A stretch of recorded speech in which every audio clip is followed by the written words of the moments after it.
Hey everybody, it's the coach. Welcome to the special Saturday edition of the NFL on EA Sports. Up next, we've got a good one on tap between the visiting Houston Texans and the Los Angeles Rams. I'll talk to you again at halftime, but for the call of this one, let's send it out to our EA Sports broadcast team. It's Brandon Godden and Charles Davis. Coach, thank you much. EA Sports coverage of the NFL brings us to the City of Angels, Los Angeles, California. Who said the crowds wouldn't embrace football being back in LA? You certainly couldn't tell that by what we saw a few moments ago. These folks are pumped up as their Rams get set to do battle with the Houston Texans. Brandon Gaudin alongside Charles Davis. And before kickoff, Charles, quickly your keys to the game. Well, partner, I could give you the standard ones, turnovers, special teams play. But here's one that doesn't get talked about much anymore, and that's time of possession.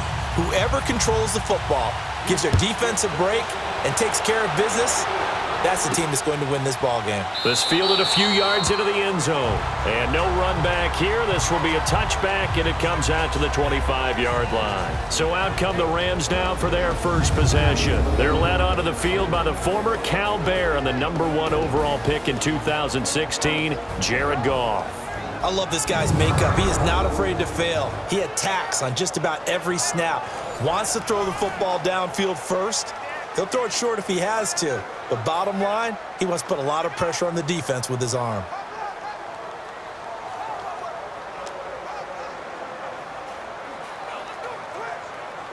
Here we go, fellas. Here we go.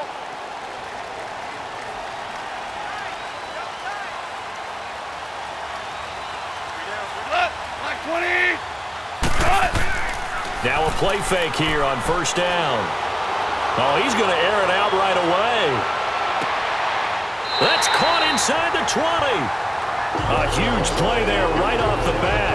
59 yards. That's a big-time pitch and catch right there. And partner, I remember the days when quarterbacks would try this. They were holding their breath. But nowadays, they're counting on their receiver to be just a little bit better than the defensive back when it's one-on-one and the ball's in the air like that.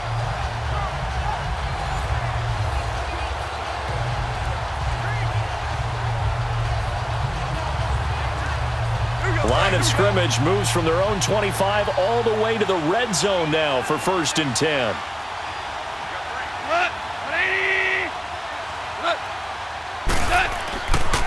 Here's the first carry now for Todd Gurley. And he'll take this one down near the 15.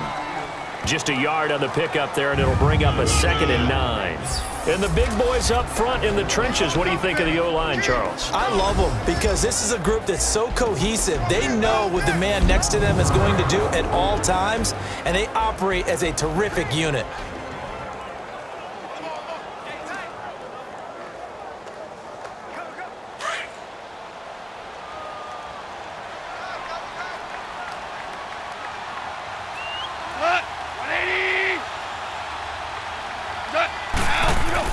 Now on 2nd down, this is Gurley. It's a loss of 2, now 3rd down. Nice play right there to stop him behind the line, but I want to see how this defense continues to play him here in the first half. Yeah, we know. You know better than I. He has the ability to take over a game, so what do you do? Yeah, I think you have to make sure that you bottle him in at varying levels, because if you crowd everyone to the line of scrimmage, if he breaks through, there's nothing but room to run. 3rd and 11, and some extra depth to the secondary here. They're in the dime. Like 20. Out of the gun, Goff. And this is going to be incomplete. I think that was a good job there defensively. They did allow him to drive all the way downfield, but once they got their backs to the goal line, they really turned up the pressure. Yeah, they let him get all the way down here. Now the field shrinks. They've struggled to convert, and that last incompletion brings up 4th.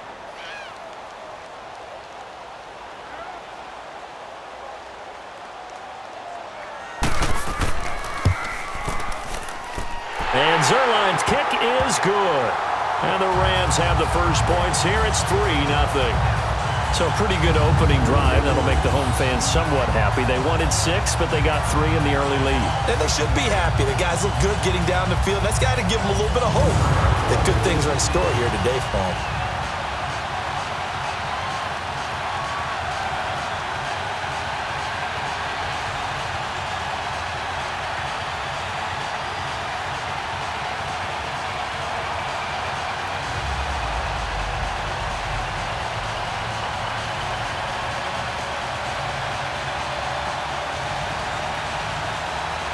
After the made field goal, Zerline back out there now to send this one away.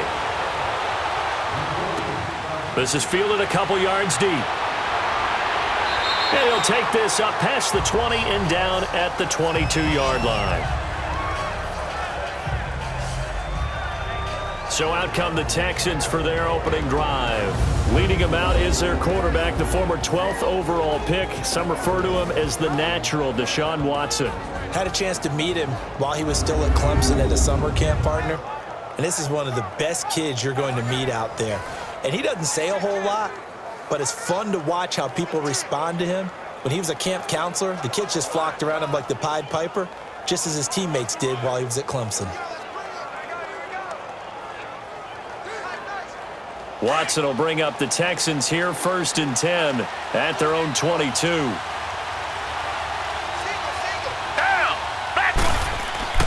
Here's Watson. He goes full extension, and he's got it. That play going for 16 yards to start the drive, 1st down. When you're a player of his stature, you don't just circle the games on your team's calendar. You circle the Pro Bowl? Without a doubt. That's a game that you just figure you're going to be in each and every year. And it's because of catches like that. That's why he goes.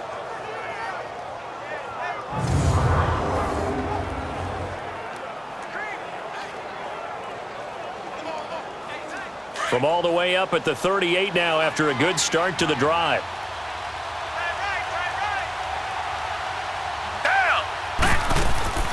Now a first carry for Lamar Miller. And he's going to be stopped up quickly here. Just a yard up to the 39.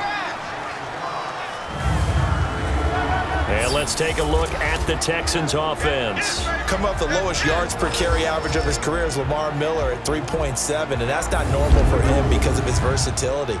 Can catch it out of the backfield, but his best attribute, high volume ball carrier. Runs it inside with power, physicality, and some really good vision in order to break some big runs.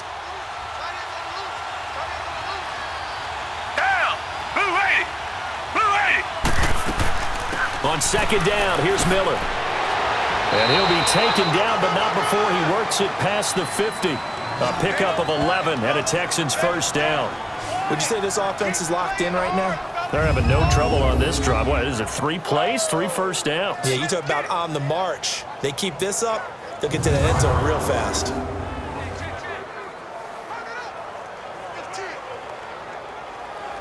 So from Rams territory now, it's 1st and 10 at the 49-yard line.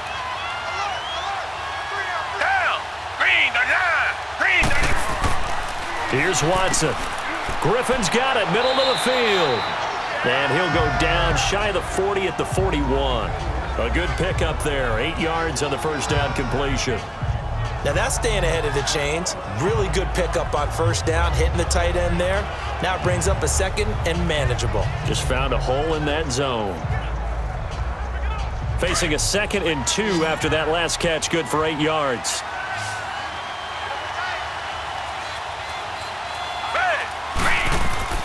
Play action from Miller. Now Watson. Blitz coming, and down he goes. Samson Abukum coming hard on the blitz. He dumps him for a loss of 8. Now we talk about players blitzing all the time. I often laugh and sometimes call it just straight ahead pursuit. What a running start right back to the backfield for him. Yeah, it really didn't give anybody a chance to get up there and stop him. No, I mean, that's really, really difficult. You're asking a whole lot anyway, but when he gets that kind of a start and comes through clean, oftentimes the advantage definitely goes to the defensive player.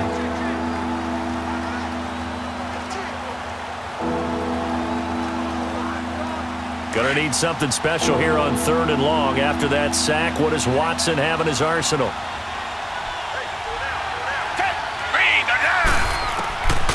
shotgun snap for Watson. Oh, he's able to outmuscle him here as he pulls it in. First time they've hooked up here. Good for 17 and a first down. I don't believe that this opening drive is surprising to either one of us after the time we spent with the coaching staff and players prior to the game. What about you? Absolutely. Not only that, but that big article in this paper this morning about their philosophy on starting games like you're shot out of a cannon, and that's what they've done. Very methodical here on this first drive. Yeah, so many teams talk about that fast start. We're actually seeing it happen right here in front of us. But now the kicker. Can they cap it off by putting the ball in the end zone? From the 32 now, here's 1st and 10. On first down, it's Watson. Under a heavy rush, and down he goes. Charles, a little bit of feast or famine on this drive. They moved the ball okay, but they've been sacked twice now. And they've got to figure out how to plug that leak a little bit, right? Keep them away from the quarterback because when he's not being hit, as you mentioned, they're moving the ball well.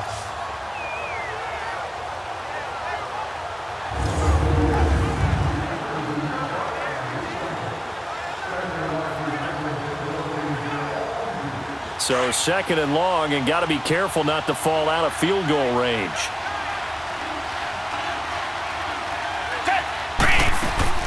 They'll run it now out of the gun. Able to pick up a healthy chunk of yards, 7-yard gain, but a tough 3rd and 9 upcoming. And there we saw one of the downsides of blitzing during a rundown because sometimes you get out of your gaps. You don't fit the run quite as well because you're headed towards the ball carrier with abandon.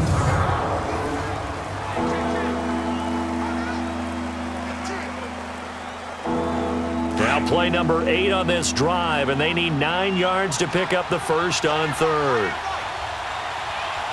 Down. Green, the line. Green, the line. From the gun, here's Watson. Under pressure now, Watson, and down he goes. Samson Ebukam in there to pick up his 2nd sack now of the afternoon. And that is the 3rd sack this offensive line has allowed this first quarter. Man, that puts him on pace. Let me do the rudimentary math here.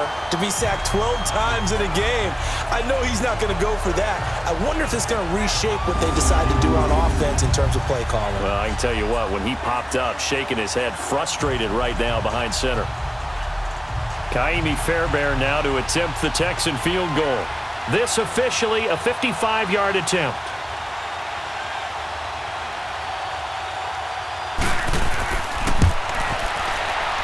And he has got it from 55 yards away. That was never in doubt.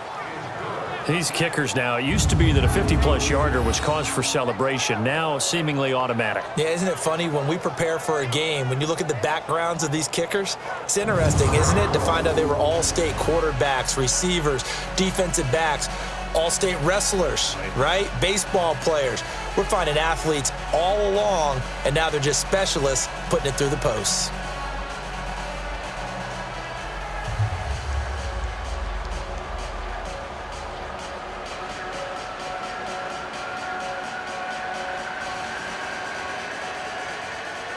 So we're right back where we started, all even as the kick's away. That'll be taken in the end zone. And no run back here. This will be a touchback, and it comes out to the 25-yard line. And the Rams now coming out on the field. And last time able to get 3. It's not what they wanted. They wanted 6, but they got at least something. They mustered something out of the drive. They'll take it. I like the way you've described it. Not ideal, but they'll take it. Anything to put some points on the board. But this time on offense, they don't even want to see the field goal kicker trot on the field. They want that ball in the end zone. Yeah, they'll be going for 6. Goff will lead the Rams up here 1st and 10 at their own 25-yard line.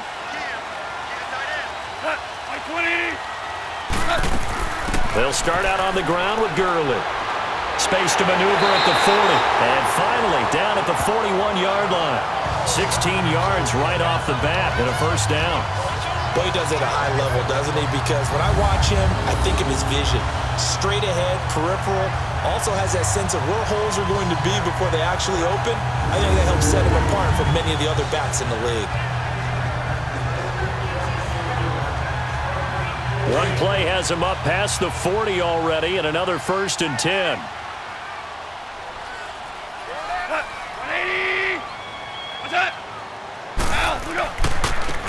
again here on first down. And he'll push this forward only to about the 42-yard line. Justin Reed, the safety, made the tackle.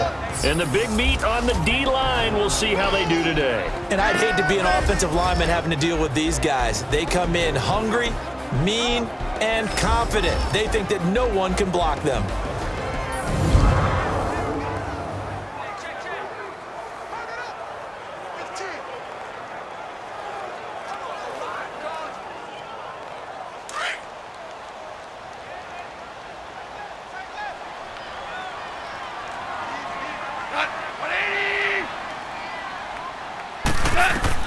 Here's Goff now on second down. And they'll set up the screen to Gurley. And he'll get up near the 45. They'll spot it at the 44. Only a yard there. Sniffed out well defensively, and it brings up third. In order for a screen pass to break big, a lot of things have to come together and be well executed. But all it takes is one small thing to go wrong and keep it from being a big game.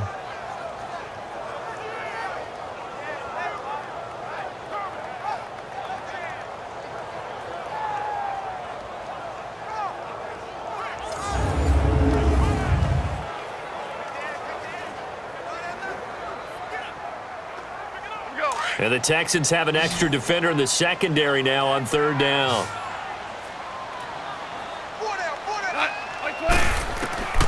A shotgun snap for Goff. Man open, it's Kupp. He's got it. And they'll work this down to the 40-yard line. Tackled there. It's the first catch of the game for Kupp, and he's got a first down.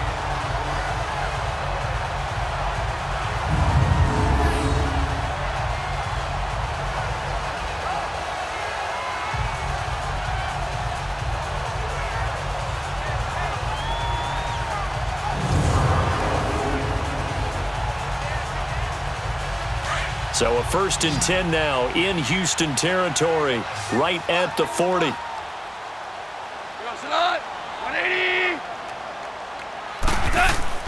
A play fake to Gurley. Now Goff. He's letting it fly for Cooks. And it's complete. He's got it in the end zone. Touchdown Rams. Brandon Cooks, 40 yards. And the Rams are in for 6. And, partner, they found a gap there on the post pattern, and it was in the middle third of the field. And that's really difficult to do because ordinarily the safeties are back there to prevent that happening. But they found the opening and exploited it.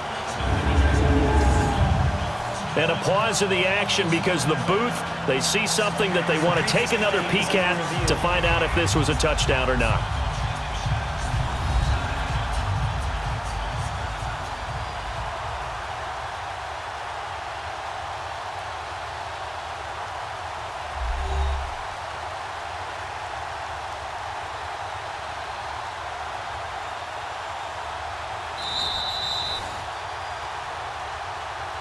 After review of the play, the ruling on the field stands. They had to go to the monitor, get an extra look. That's what the technology is for, and this touchdown will count. Now Greg Zuerlein on for the extra point.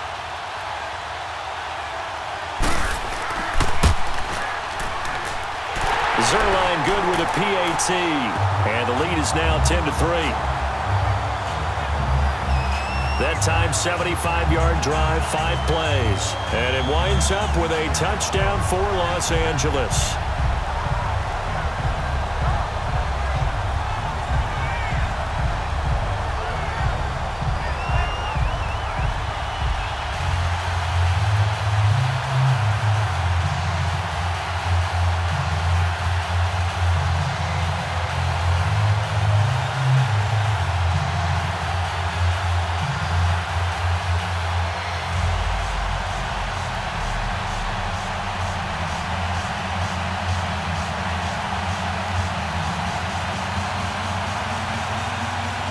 Zuerlein out now to kick this one away. This fielded a few yards into the end zone. And no run back here. This will be a touchback, and it comes out to the 25-yard line. Deshaun Watson and the Texans offense trot back out there. And maybe he's starting to wave the white flag a little bit. He's playing pretty well, but the pressure, it's got to him. has to find a way to step around it, step through it, or just handle it. Because as you mentioned, he's having a pretty good day overall. Just the hits keep coming and taking those sacks. That's not the way that they want to finish a ball game with their quarterback on the ground so much. He'd like to stay upright. When he's been upright, he's been pretty good. Watson will bring up the Texans here, 1st and 10 at their 25-yard line. Black 22. They'll start out on the ground. It's Lamar Miller. And he'll work his way across the 30 to the 32. It's a 7-yard carry to set them up with a 2nd and 3. A nice run here early on. It doesn't take a great play caller to realize you want to establish a guy of his caliber with runs like this early because they will pay dividends as the game progresses.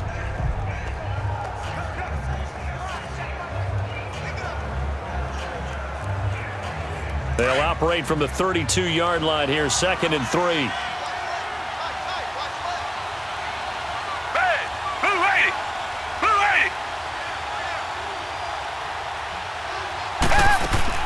They'll run it now out of the gun. And he'll be limited to a short gain up to about the 34-yard line. They got 2 of the 3 they needed there. It leaves them with 3rd and just a yard. The starters on defense here for Los Angeles. And Ndamukong Suh was an all-pro when he was with the Detroit Lions in 2013, 2014. Many people think that maybe he might either be slowing down or not playing at the same level. My eyes tell me he's still playing at an elite level, still destroying the interior of an offense, can get to the quarterback, crush a run game, you name it. Ndamukong Suh can do it. And how about how durable he is? Hasn't missed a game since 2011. Watson to throw on 3rd and 1. And he's got the completion to Hopkins. And he's taken down at the 43, but not before picking up the first. First catch of the game for Hopkins. It's a 1st down. Got to say, I was a little surprised to see him, Charles, come out in the shotgun on 3rd and less than a yard. Yeah, but the way the NFL is nowadays, we hardly ever see anyone really run for it on short yardage. So they're going to throw the football more times than not. That was a nice, easy rhythm throw right there, and they pick up the 1st down.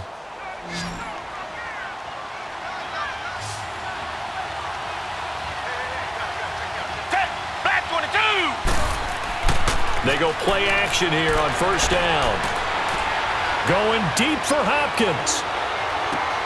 And it'll be intercepted. Picked off by John Johnson. And a big turnover there as his guys will get the football back. And that's a great example of ball skills right there, partner. You and I do a lot of games, and I can't tell you how many guys look to run with the football before they've intercepted it. So that's a nice job of focusing on the task at hand and coming away with the interception. The Rams offense now, they get set and head back onto the field. And that last drive, a long drive, but not just that, they had a great air attack going. Do they stick with that? I would think that they would, because if they were competent enough to do it on the last drive, starting backed up in their own territory, why would you change anything? They've got to be confident about what they're presenting and continue to do so. Yeah, because the secondary, they really look clueless. And that was amazing because that drive went and went, no adjustments, and no big plays by the defense to knock the ball away. They'll try and start the drive with Gurley. And he'll get this up over the 25 to the 26. It's a 6-yard gain on the ground, and that'll make it 2nd and 4. I think we can safely say that those types of plays are the backbone of this offense. We know not every run's going to be a big hitter, but you know they'll take that type of result on each and every attempt. From the 26, they'll line up on 2nd and 4.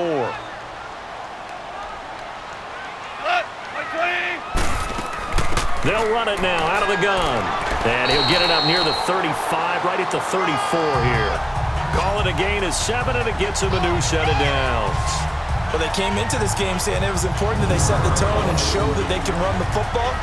I believe that they've done that here in the first quarter.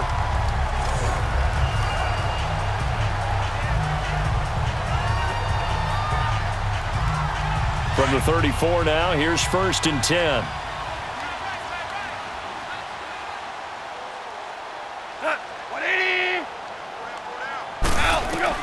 Now Goff on 1st down. Right side complete. That's Woods.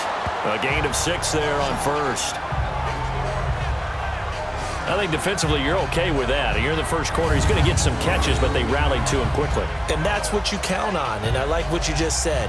First quarter, can you do it all game long? They catch it, you tackle them, they go down on the spot. Because when you're able to do that and you don't give up big chunks of yardage after the catch, now you put the offense in a position where every series they have to work hard to pick up first downs, and you tend to stall them out when you do that. 6 yards was the pickup on the last completion, so here's 2nd and 4. They'll run it now out of the gun, and he stopped immediately there. Jadeveon Clowney there on the stop. But we just saw a great example of what we talked about with his coach prior to the game. He's definitely one of the better linebackers at reading a play and flowing to make the stop before it turns into something big. Here we go.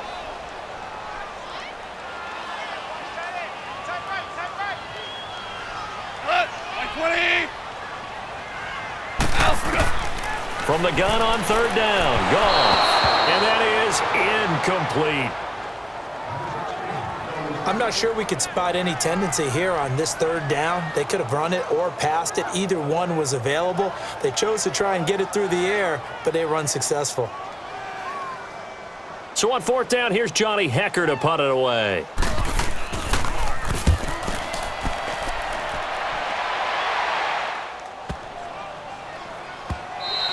And that one hits a little too close to the goal line, and it continues into the end zone for a touchback. Out comes a Houston offense as they get set to take over here. And following the interception, just any interception, are you a little bit more cautious when you start that next drive, or no, you just throw that out the window? I think you are. I don't think that there's any way you can run back out there and go, totally didn't affect me. Let's just go ahead and be loose with the football again. You're going to take care of it, but you have to be careful about being too cautious because now you can't run any offense at all. Still want to attack. We'll see how they attack them here. Watson will bring up the Texans here, 1st and 10 at the 20. They go back to the air here after the INT on the last drive. Throw right side into the hands of Akins. And he's able to get up here to the 26. A gain of 6 there on first. So much goes into a successful play, doesn't it? How about that play action there? Freezing the defense just enough to bring the tight end free downfield for the completion. From the 26, they'll line up on 2nd and 4.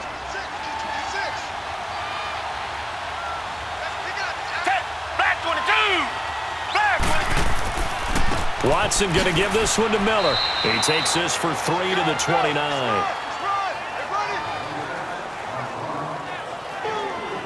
That's some good tackling there to keep him short of that yellow line. Yeah, defensively, all I'm thinking is that on that play, get me to 3rd down. Get me into a position where I can make one more play and get my defense off the field. The Texans on 3rd down. They've been okay, 2 for 3 thus far. They're up against a 3rd and 1 situation.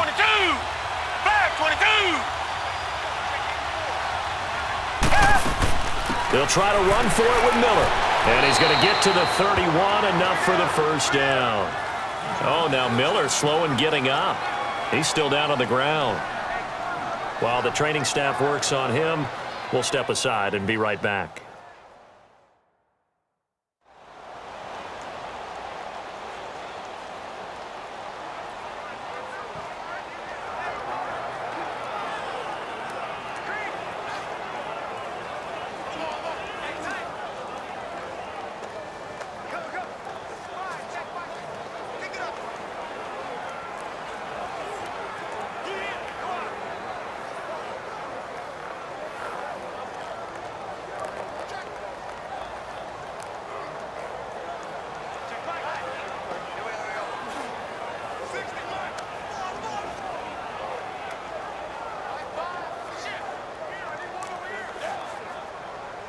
Line of scrimmage, the 31 now on 1st and 10.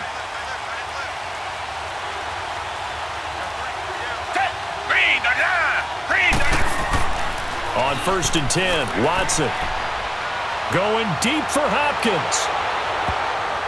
And almost intercepted. It would have been his 2nd pick of the game. Instead, it'll be 2nd down. Well, nearly another interception there. That would have been 2 drives in a row with a pick. He's got to start taking care of the ball way better than what we're seeing. Interestingly, that throw was probably worse than the one he threw the interception on last drive, but fell incomplete.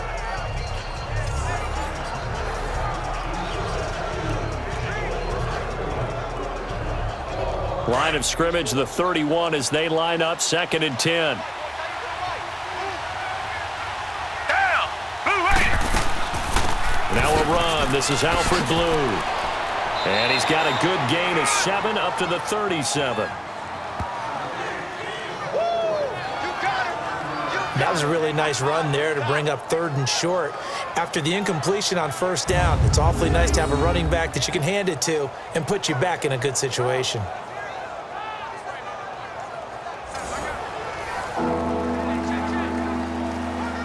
The Texans on 3rd down. They've been good, 3 for 4 thus far. Here it's 3rd and 3. Down. Black 22. Out of the gun, Watson. And this is going to be incomplete.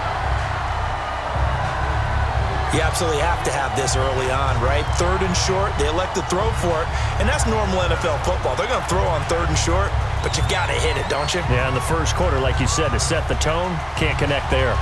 The Texans send the punter out as he's on to punt for the first time this afternoon.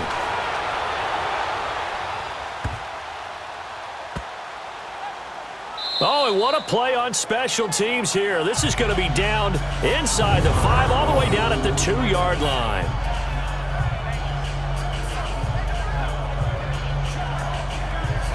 Here's the Los Angeles offense as they get set to take possession. They're going to have to go at least 50, 60 yards here if they want to ensure that they don't have to punt the ball like they did last time. Yeah, so what you're saying is we're not playing to just get out of the shadow of your own goal line, right? You're playing to make sure the punter doesn't see the field again. So it's not picking up a couple of first downs.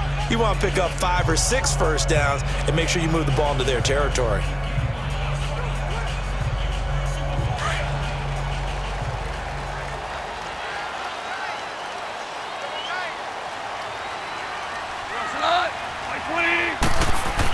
Look at this, a tight end carry. And he'll be brought down. Oh, that's a face mask. Certainly looked like it. Indeed, here come the flags. Personal foul, face mask, defense. Officials so cognizant of that call nowadays, but that would look pretty easy. Yeah, you're right. They took out of their hands having to wonder whether it's a 5-yard or a 15-yard, inadvertent or not. Now, it's a lot easier. You see it, you call it.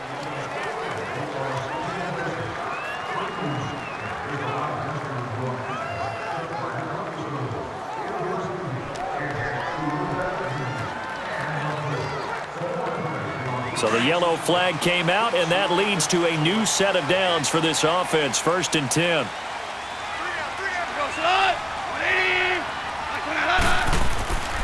Following the penalty, it's Gurley. And he's going to get about 7 yards on that one, up to around the 33. The success there, Charles, coming on the outside of the field, the ground game. Curious to see if that continues as we progress. Yeah, we often talk about a variety in play calling and usually between run and pass. But in this case, with strictly the run game, you can be creative there as well. Run it inside, run it outside, keep the defense off balance.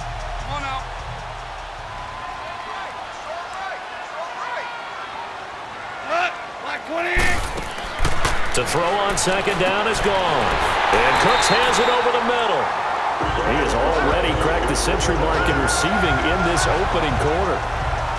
And defensively, they're going to have to do something about him in a hurry because that last catch puts him over the 100-yard mark. We haven't even hit the 2nd quarter yet. And you did say they'd have to do it in a hurry. It has to be right now because as his confidence grows, it'll actually overwhelm the defense. No matter what they do, he'll feel like they can't stop him.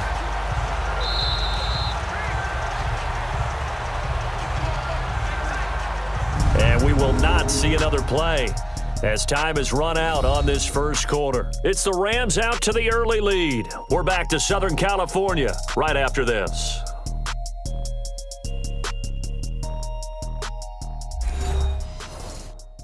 The NFL on EA Sports is fueled by Gatorade, the sports fuel company. Back live now to begin the second quarter with Charles Davis, Brandon Gaudin. It's the Rams with a football to get us going, and they've got it here with a first down.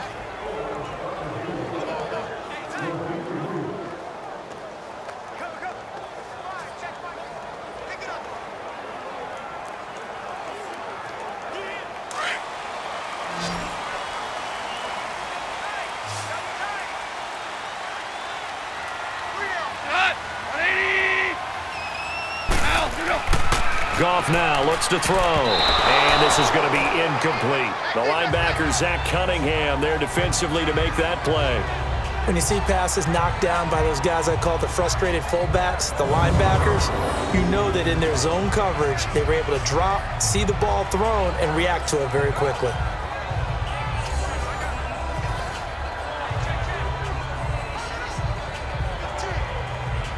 Here now is 2nd and 10, again from the 41.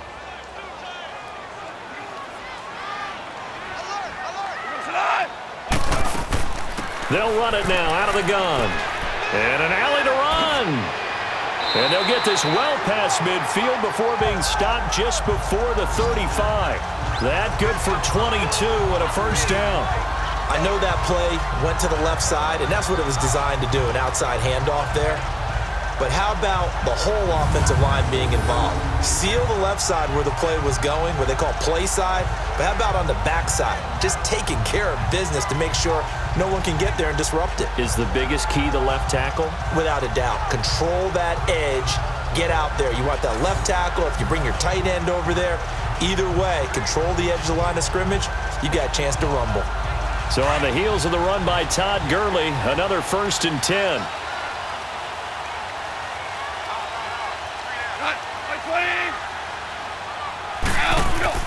They go play action with Gurley. Now Goff. And this is caught inside the 5. And he'll get into the end zone. Touchdown, Rams. Robert Woods, 37 yards. And the Rams add on to their lead. Well, they had gone run the previous play. Nice little setup. This time they go play action. Defense bites a bit, and they hit for a big play in the end zone. So they sold it really well, didn't they? Because it's just what you described. They ran it the previous play, come back with the same action, and now they step back and throw it and get a big play for a touchdown.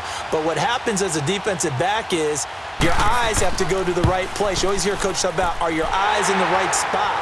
Well, this time the eyes went to the play action. It froze their feet. They weren't moving, and he went on past them and caught the pass for a touchdown. So that drive spanned 5 plays, and the result for the Rams, a touchdown.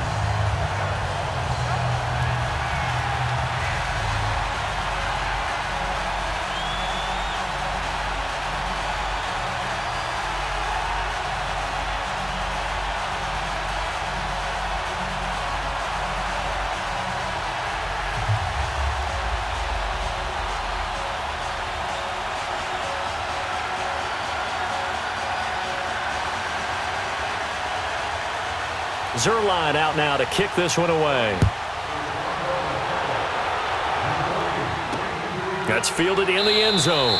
And no run back here. This will be a touchback, and it comes out to the 25-yard line.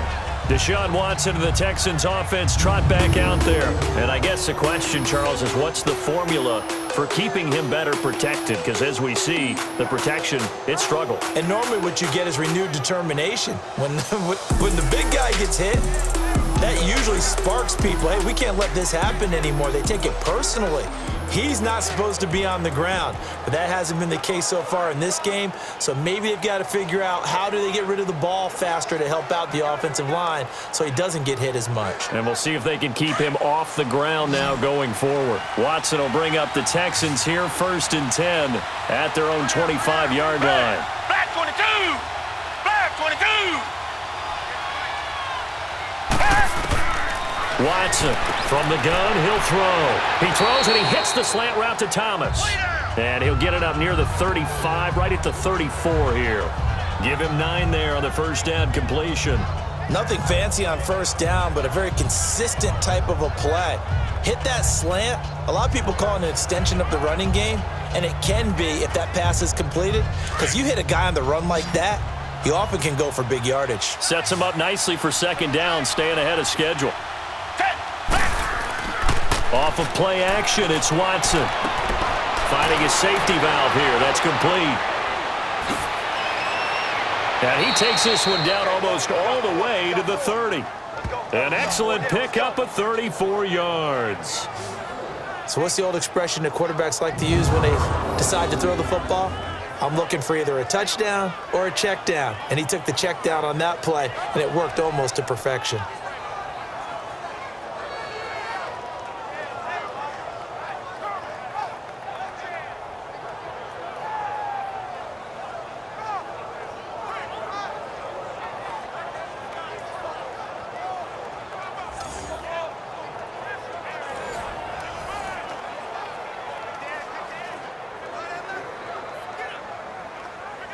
So the big play changes the complexion of things. Here's 1st and 10 just outside the 30. Down!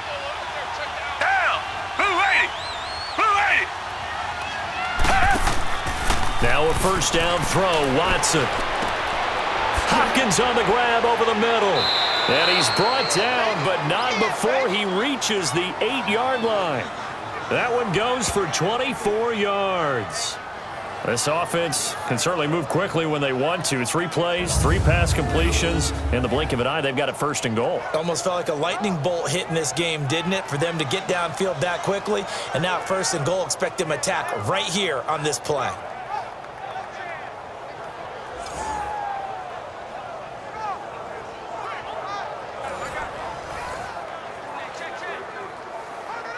Two big plays in succession. Not sure this D knows what hit him, but now they got to get ready. It's 1st and goal. Down! Blue 80! Blue 80!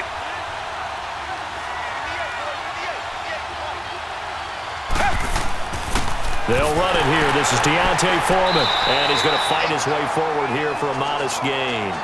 5 yards, a good run there, and now 2nd and goal. And that's one of the reasons you like to blitz even on rundowns. It confuses the blocking assignments. It doesn't allow those offensive linemen to get up to the 2nd level. One man in the backfield. That's Miller. 2nd and goal. Blue 80! Blue 80! They'll try to punch it in with Miller. And the D not yielding much there. He's only going to get a yard to about the 2. Brandon, now we find out what their definition of commitment is. They've run it on the first 2 plays. Do they come back and do it again? They're that much closer to getting into the end zone. Yeah, inching closer and really knocking on the door now. The Ram fans in this old stadium on their feet. 3rd and goal. Here's Miller, able to get away. That's why you keep the legs churning. That is not going to be any help as they dump him behind the line of scrimmage. Call it a loss of 2 on the play. And that will bring up an interesting decision here on 4th and goal. Good luck trying to get your running game going against Ndamukong Suh. I mean, he is so strong. Just trying to move him, take 1 guy, 2 guys, whatever. I wish you a whole lot of luck. He usually converts an offensive running game into rubble. So out comes a field goal team now for the 2nd time here today. From the right hash here, should be an easy one. Fairbairn able to put this one through.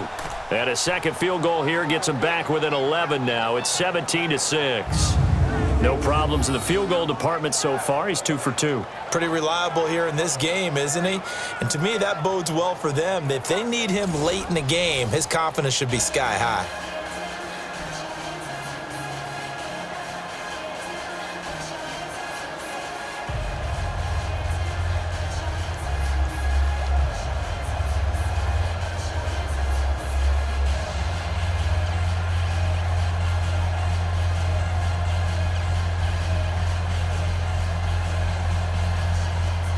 Fairbairn now following the made field goal. He'll send this one away.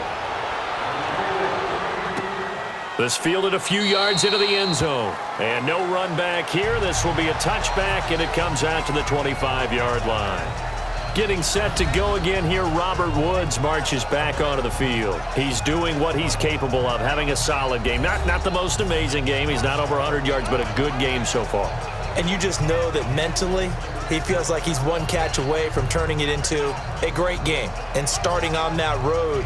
And the defenders are well aware of that too. They've got to figure out a way to not let that escalate. Keep him right in this zone here and call it a day, because otherwise he can really decimate them. Better believe they are well aware of his playmaking ability. Like 20. Out. We go. Now a play fake here on first down. And it pops free. The collision there jarred the ball loose and brings up second down. Well, he's been the guy, already over 100 yards here in the first half. Could have had a lot more if he would have been able to haul that one in. Yeah, in fact, our statistician Marvin was already handing me a piece of paper with that yardage totaled on it. He thought that catch was going to happen just as you and I did as well. Line of scrimmage, again the 25, second and 10. Like 20. Here comes carry number 10 for Gurley. And he's able to plow forward up to about the 29, just shy of the 30. On the tackle, Tyrann Mathieu. That second down play call was not to pick up the first down. It was to accomplish what they did, to get them into a manageable third down, because they had incompletion on first down, so they were behind the sticks, so to speak. They needed to make up some ground, and they did. We got that. Like 20. Throwing on third, Goff. He'll throw underneath for Gurley. And he's able to get the first before he's taken down at the 36. 7 yards there, good enough to move the sticks. I know most of the time when the ball's in the air, you're thinking wide receiver, tight end, but running backs, they can be a big part of any passing offense nowadays.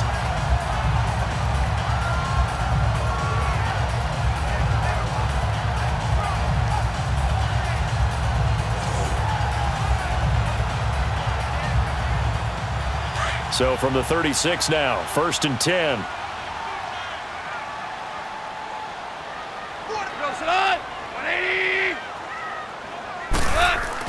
On first down, it's Gurley. And he'll be taken down, but not before he gets into enemy territory. A good gain of 14 there, and it moves the chains.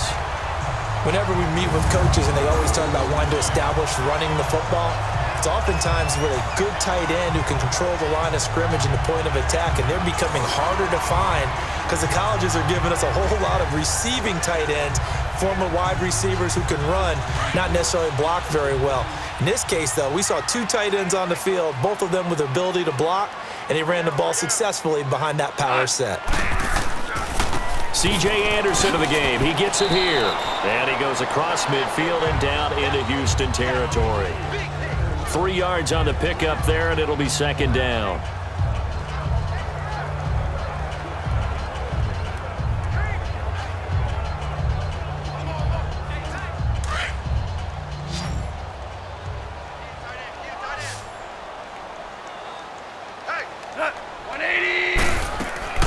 Now a play fake, and it's gone. Wide open receiver complete. And they'll wind up getting this one all the way down inside the 20. A very solid gain of 27. So in the second quarter, he's already up over 100 yards receiving now. And isn't 100 the magic number for a really good game for a receiver? So he got a chance to really shatter that and have a profound effect on this game.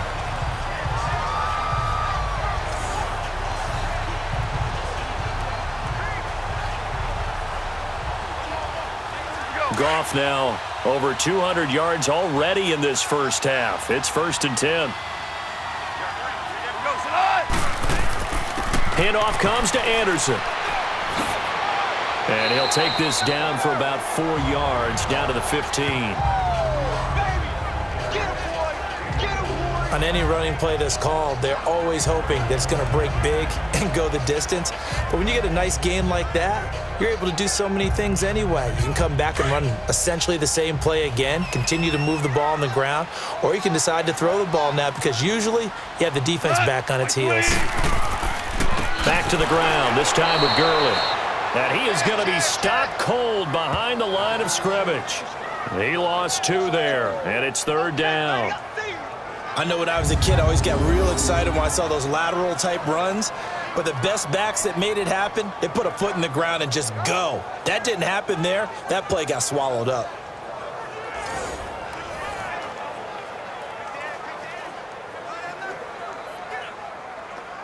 The Rams on third down. They've hit 2 for 4 thus far. This is 3rd and 8.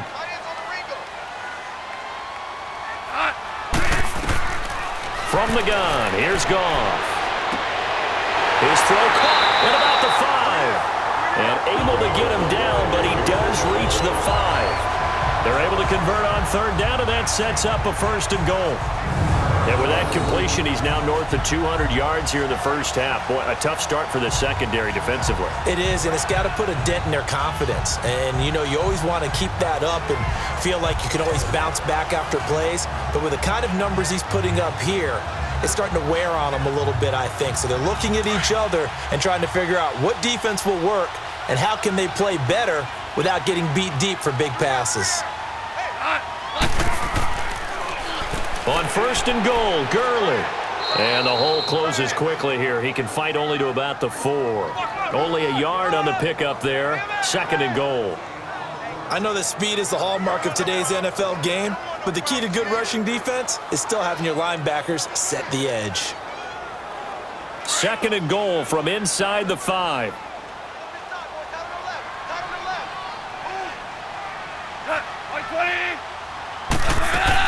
He'll get it up the middle. And he was able to shed the tackle, but the reserves come in for the stop. Calling a gain of a yard as they get a little bit closer here. It's 3rd and goal. This is kind of one of those in-between plays here, Charles, on 3rd and goal from the 2 or the 3 in that area. What do you dial up? Something quick hitting. You don't have the time for something that develops slowly. It's got to be right at them if you're going to run the football. And if you're going to throw it, something quick, get it out of your hands in a hurry. Now Goff on 3rd and goal. And he's going to take this one in for a Rams touchdown.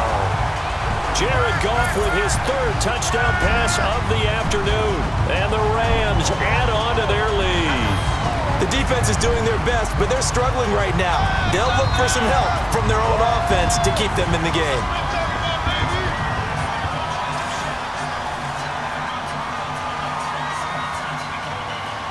Now Zerline on to add the extra point. Zerline connects on the extra point, and the lead is up to 18 now. That one in the books as a 12-play drive, and it winds up with a touchdown for Los Angeles.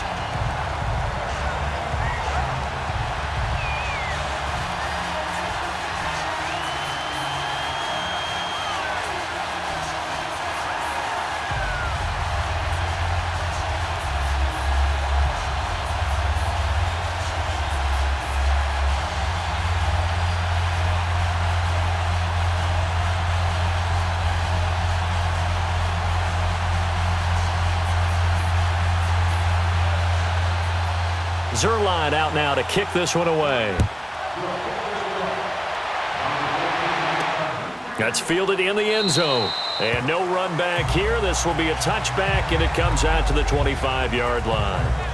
And the Texans set to come onto the field. And they had 3 points last time, but they didn't want 3 points because they were well within range of scoring a touchdown. We'll see if they can do better now. I'm with you on that one. Let's just go ahead and be frank about the whole thing. The only one happy about the 3-point? The kicker. Exactly. He put it through the post. That's going to help him at contract time. But that offense, they're thinking, let's get in the end zone this time. I don't know if that helped him at contract time. You could have kicked that one through. I don't know about that. Toe bash. I don't know about toe that. Bashed it. Super toe.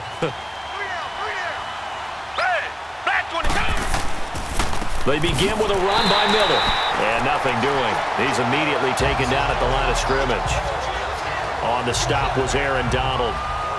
No gain on that run, and while this team is down, they're not out of it by any stretch of the imagination.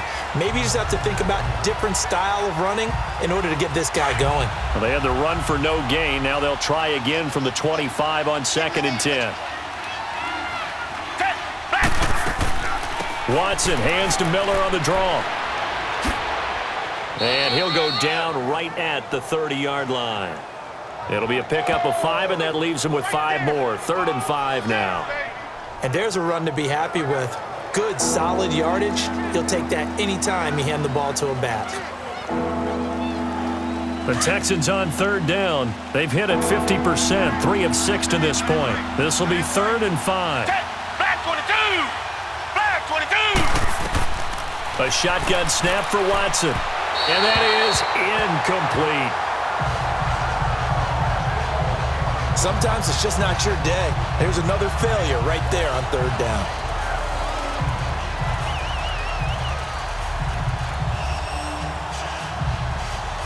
The Texans send the punter out as he'll kick it away for the second time. He gets this one away, and boy, it's another boomer.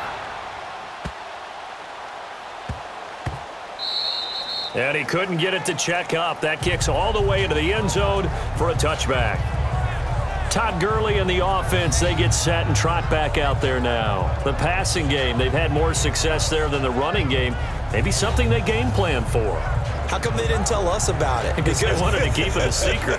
We did ask, didn't we?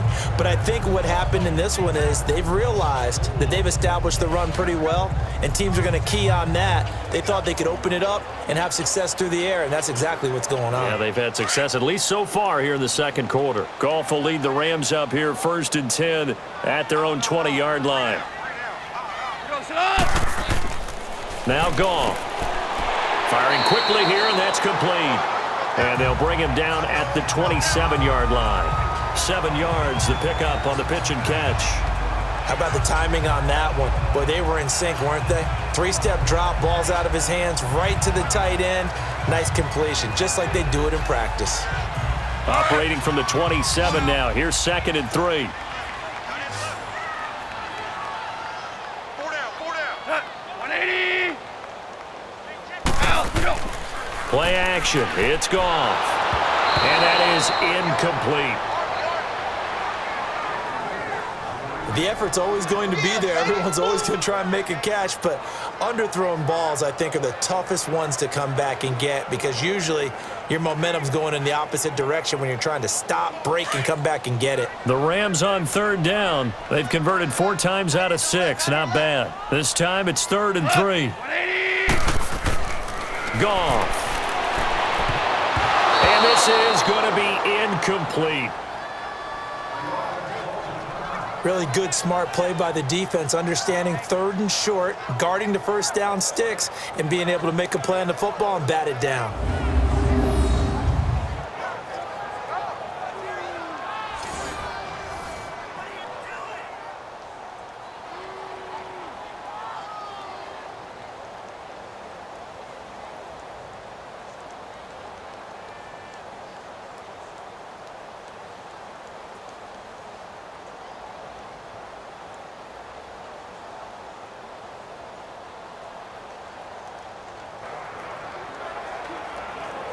Here's Johnny Hacker now as he'll punt it away for the second time.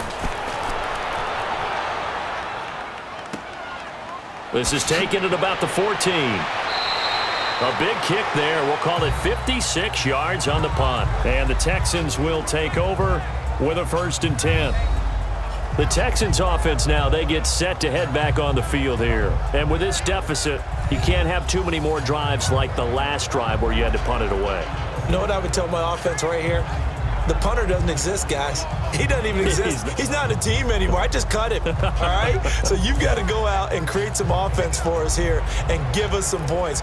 No way does that guy get on the field on this drive. Poor punter. Yeah, it wasn't his fault. But, hey, listen, there's got to be casualties at times. We're trying to win a game. A run by Foreman to start the drive. And not too much going there as he'll get it up to the 23-yard line. And Ndamukong Suh makes the tackle. Defenses always talk about earning the right to rush the passer on 3rd down. And you know what offenses want? Win 1st down so they can set things up for themselves better. And that wasn't helpful there. Not a big impact on 1st down.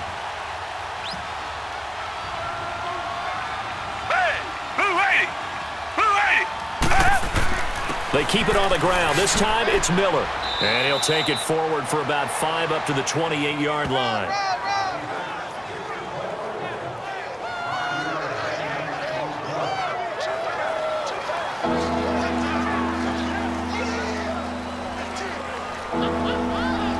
The Rams go nickel here defensively on 3rd.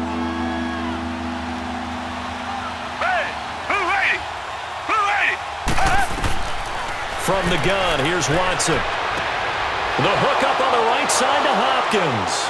And they get him down, but not before he takes it across the 40-yard line. They get 14 on that one. Good for a Houston first down. It's been a very one-sided game so far. They got to change what they're doing right now, don't they? You can't wait till the halftime speech to make an adjustment. No, you can't, because if you're doing it right, you're adjusting from series to series, and they need a big adjustment here to try and put some points on the board.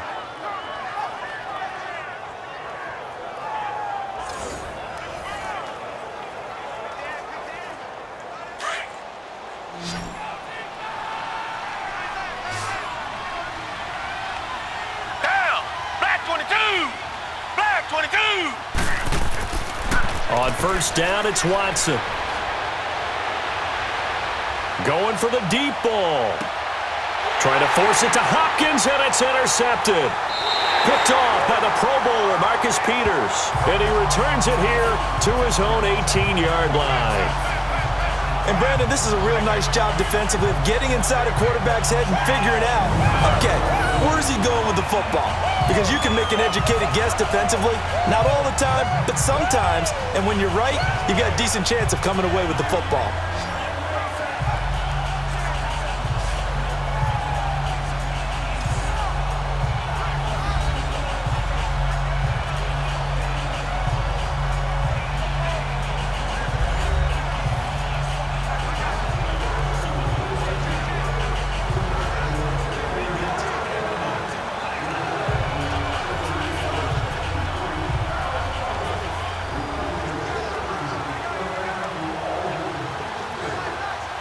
Goff will lead the Rams up here first and 10 at their own 18. Time right. We go, son. 180. They'll run it now out of the gun. Limited running room as he'll get about 3 to the 21. Earlier this half, you were wondering how they were going to defend him. I think you used the term bottle him up at different levels. They've struggled to do that. They certainly have, because when you see them approach, in order to bottle them up at different levels, that front line's got to take care of business. Otherwise, he starts to sift through. Like 20. Al, we go. Goff turns and gives to Gurley. Up past the 25 to the 26, a gain of 5. 2 minutes remain here in the first half. We're back to the City of Angels after this timeout.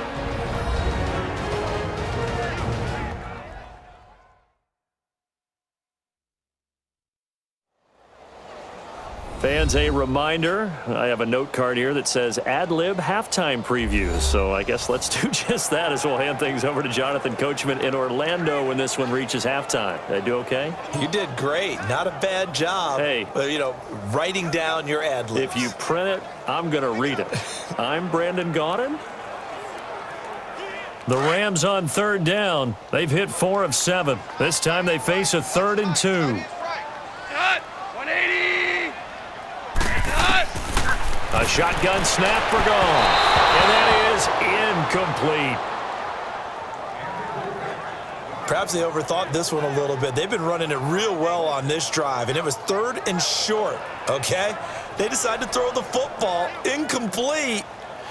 Yeah, they might have thought just a little bit too hard about that play selection. Here's Johnny Hacker now as he's on to punt for L.A. And he gets this away, and look at this. This is a good one. This is taken around the 12. Well, he wasn't too far from breaking that. Officially, give him 15. And the offense will take over with a new set of downs. The Texans offense now, they get set to head back onto the field.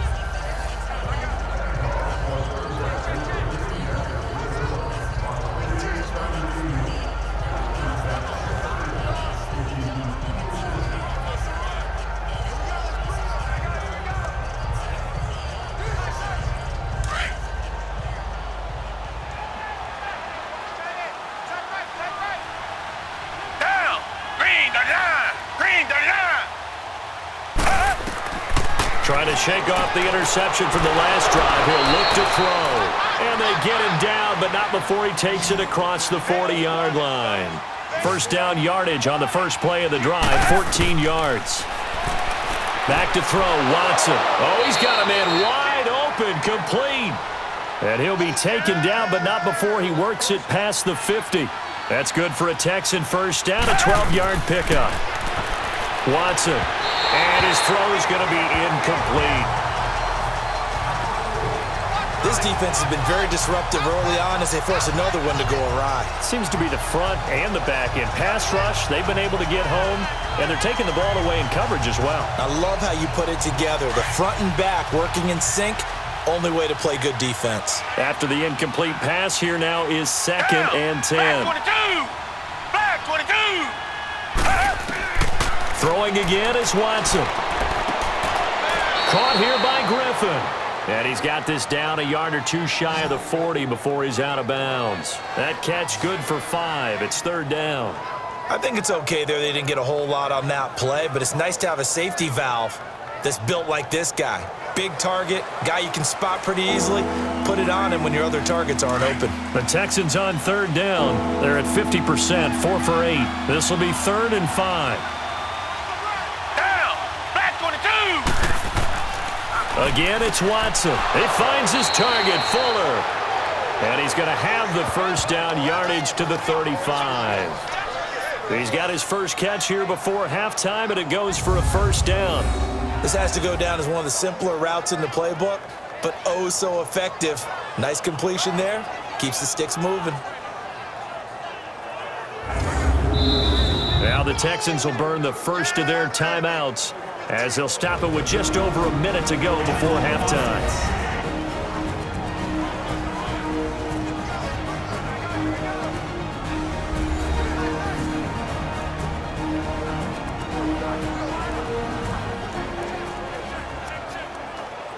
And welcome back. The offensive unit, they took the timeout, and now they get set to line up as we resume action.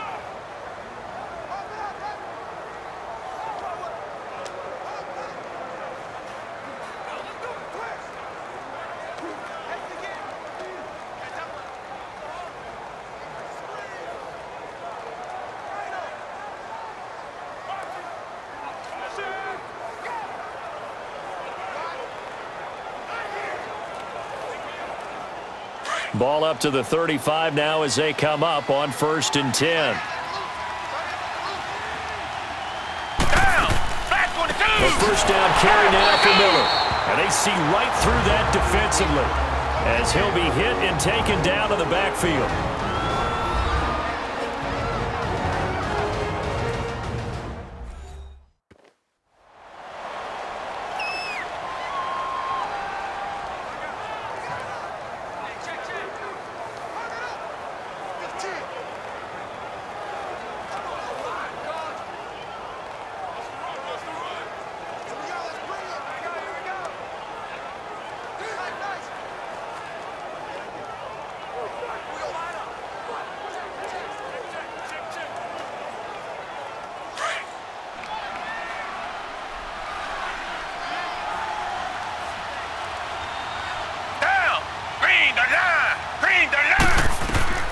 To throw on second is Watson.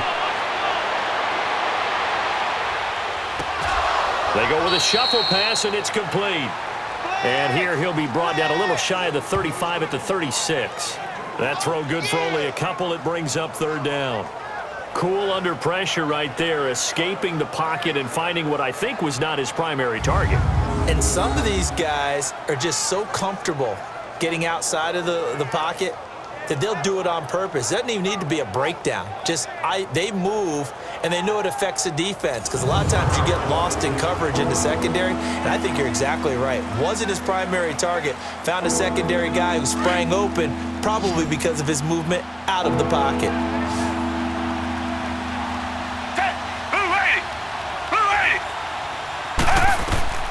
Throwing on 3rd down, Watson. Griffin's got it, middle of the field. And this time not quite to the 30. It'll be down at the 31-yard line. Just a 5-yard pickup, and it leads to 4th down.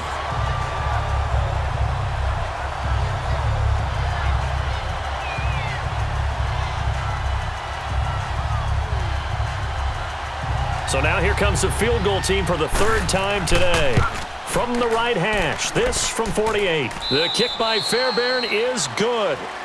So we come upon halftime here in Southern California with the Rams on top as we send you cross-country to Orlando. Jonathan Coachman is there and has our EA Sports halftime report.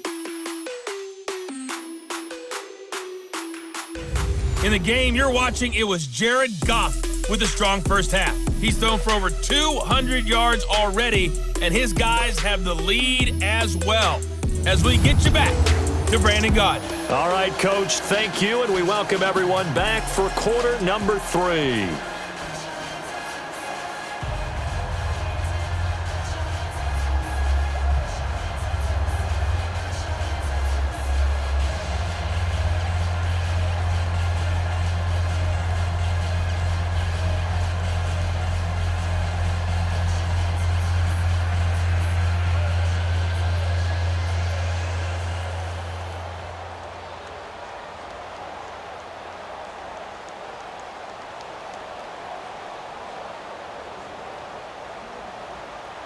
Zerline out now to kick this one away.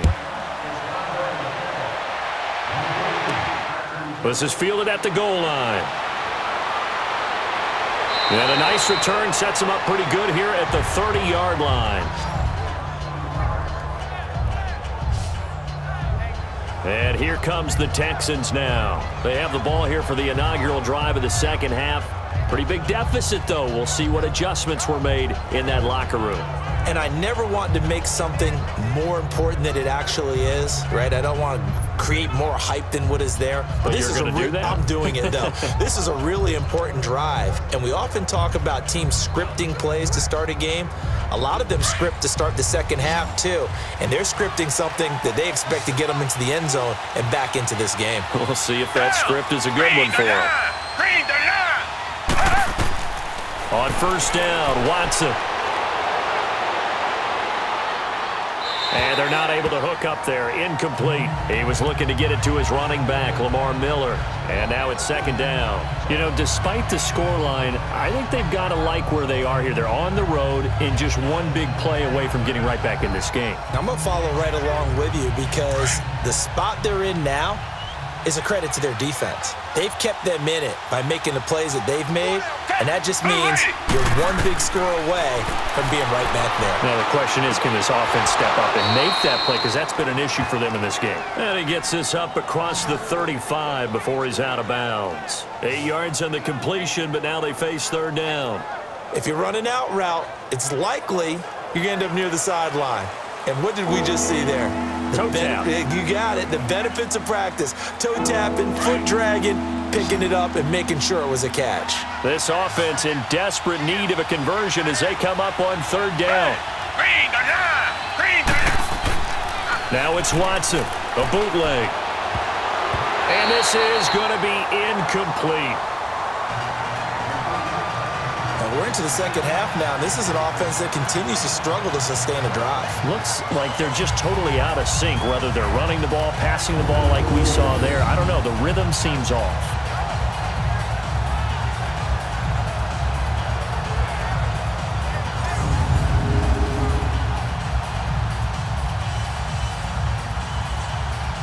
The Texans send the punter out as he's on to kick it away.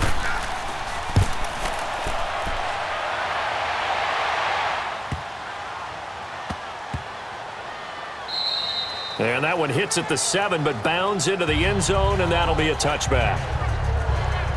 Getting set to go again here, Robert Woods marches back onto the field. He's hoping to take what has been a good game here and make it a great game. So far, solid, and we're still in the third quarter. And there's nothing wrong with solid. You want to be that. You want to be reliable. You want to be a guy that puts your team in a position to have a chance to win. And that's what we're seeing from him. And there's also that added element that maybe it can become a little bit more as this game goes on. He'll try to make it more here on this drive. Goff will lead the Rams up here 1st and 10 at the 20.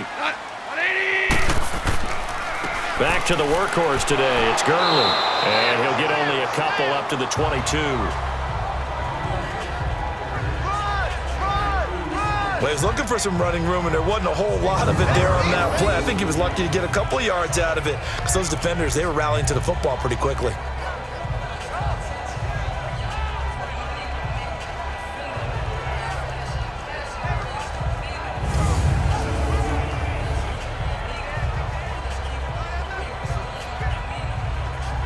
From the 22, here's 2nd and 8. Go. 20.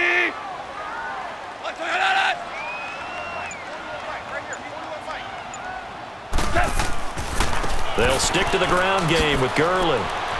And he'll get this up over the 25 to the 26. 4 yards on the pickup there as it'll leave him with a third and about 4 more for a first. I don't care what the emphasis is in the NFL at any given time. Every defense is still going to say their #1 goal every game is stop the run. And right now, they're not doing that, and that really chips away at your confidence. The Rams on 3rd down. They're at 50%, 4 for 8. This is 3rd and 4. Out of the gun, Goff. And incomplete. The contact made the ball roam free and brings up 4th down. It's always a goal, and it's really nice defensively when you can rally to the football and make sure there's enough contact to force an incompletion. Force an incompletion and force another punt. Here's Johnny Hacker now as he'll punt it away for the 4th time today. And this will be taken at the 13. They'll call that a punt of 59 yards. Tough to do better than that. And possession will switch hands, 1st and 10. Heading out is the Texans offense as they get set to take over here. And down on the scoreboard, certainly needing to avoid what happened on the last drive, punting the football. Sense of urgency has to take over for them here. They know the score. They know the situation. And by the way, the punter no longer exists for their offense. That's how they have to treat this drive. They need points. Big time. Watson will bring up the Texans here, 1st and 10 at their own 19-yard line.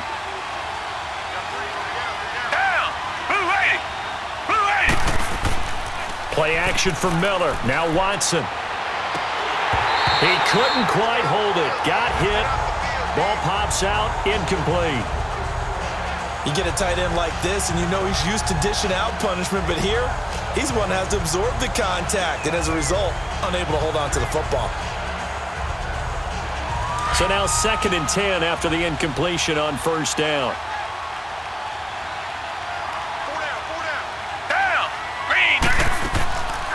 They'll run it now out of the gun. And he finds some space past the 25 to the 27. A nice job to get 8 there after the incompletion, and now they'll look at a 3rd and 2 coming up. I thought that was a good call. Passing situation on 2nd down. They hit him with the draw instead and pick up nice yardage. Yeah, because the draw, they're thinking pass when they see that initially defensively, right? But you know, in today's NFL, most of the time on 2nd and long when it's a passing situation, pass rushers are on the field and they're only thinking one thing, get to the quarterback. And oftentimes you can bypass them with a running play.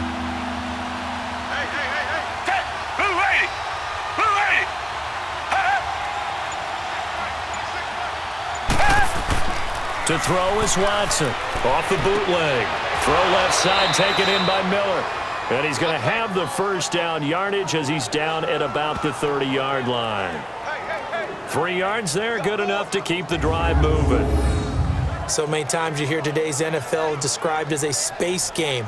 Get your best players into space with the football in their hands. That's why sometimes you just swing it out to your runner, get him out in the flat, and let him have a chance to make people miss an open field. Watson now 5 straight completions here in this 2nd half. 1st and 10. Now Watson. And it pops free. The collision there jarred the ball loose and brings up 2nd down. That would have been a great catch, but it's real difficult to hold on to it because it was contested all the way. Would have been a great play if he'd been able to haul that one in. Ball on the 30 as they come up 2nd and 10.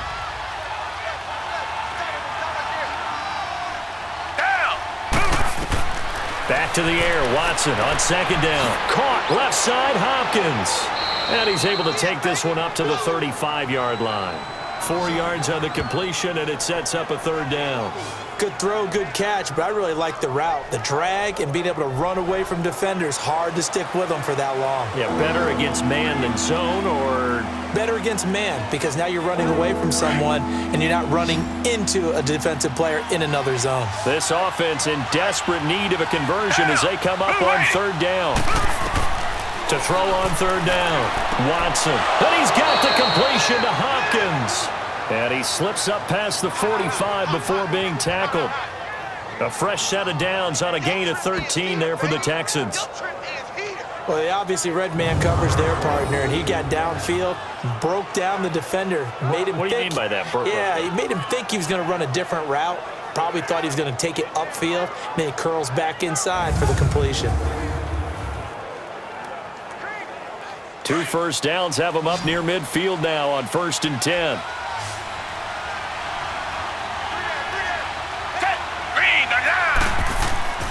Now a play fake here on 1st down. He's going to let this one go deep. And incomplete. He dropped it in the end zone.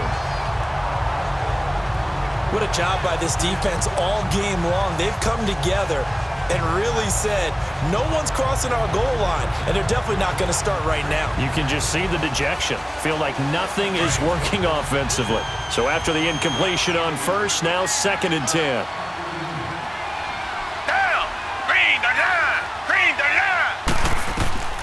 Watson now. Going to throw again. And that's going to be incomplete.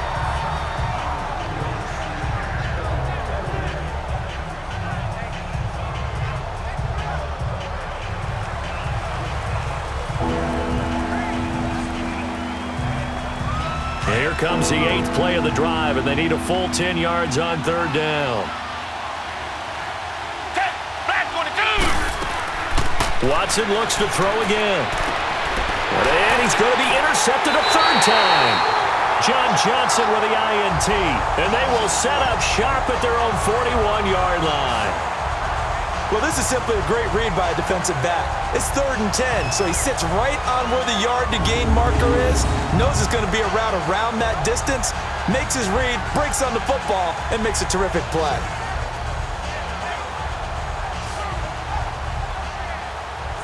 Getting set to go again here, Robert Woods marches back onto the field. He sort of just keeps chipping away at this defense. Hasn't had a spectacular game, but here in the 3rd quarter, they've known all game long that he's there. He's the type of guy that frustrates you if you're playing defense, because when you think you've taken away something or you think you've got him in check, he comes up with another catch, the chains move, or he finds a way to get it to the end zone. He's that guy that drives you crazy, and offenses love him. He's hoping to drive him more crazy here coming up.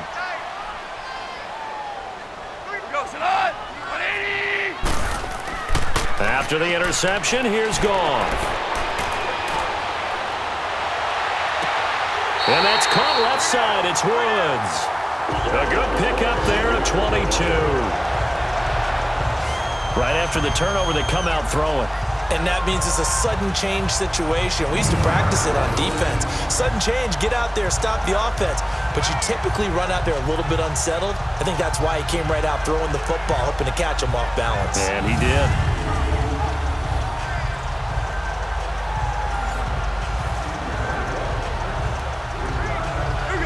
Line of scrimmage, the 37 on 1st and 10.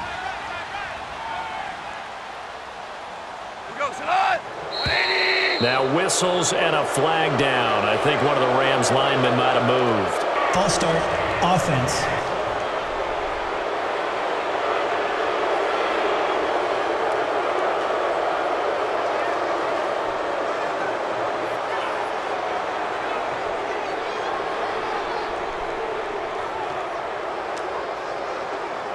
A false start backs him up 5, 1st and 15.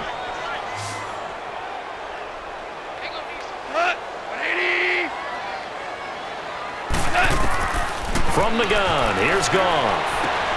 Wide open receiver complete. They'll get this one down near the 20-yard line, just shy of the 20. And a nice gain of 21 yards. Not only have they completed a couple on this drive, but they peeled off some pretty good chunks of yardage, too. Absolutely. Great start. 2 nice plays in the pass game. Now can they continue to feed off that?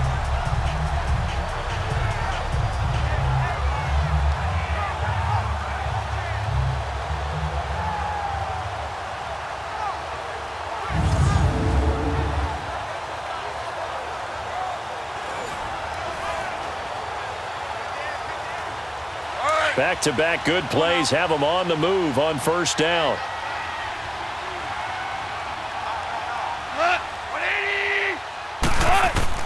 On first down, it's gone. And they will not get the connection there. It's incomplete. He was in search of his tight end, Tyler Higbee, and that'll bring up second down. Before the game, they were running the route tree about as efficiently and effectively as we could have possibly imagined, but sometimes the passes just go awry. Yeah, let's face it. When you're running the route tree in pregame, you don't have defenders breathing down your neck. You don't have defensive backs making plays on the football. Hard to replicate the intensity of the game in pregame. On 2nd and 10, Goff. And they'll set up the screen to Gurley.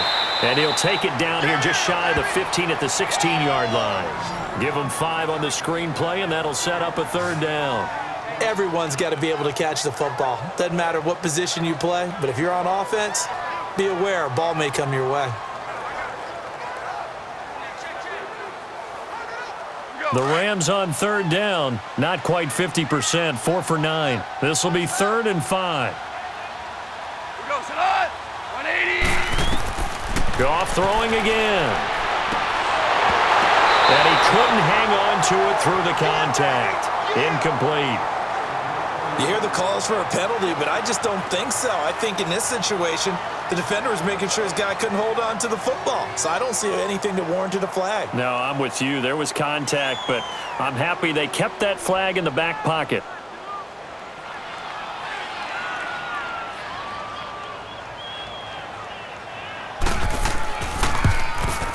And Zerline's kick is good. And that will make this now an 18-point ball game.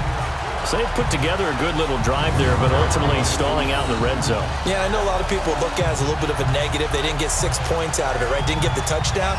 But that's actually okay. They got 3 points, able to give their defense a little bit of rest, let them settle down over there. So all in all, to me, that's a good drive.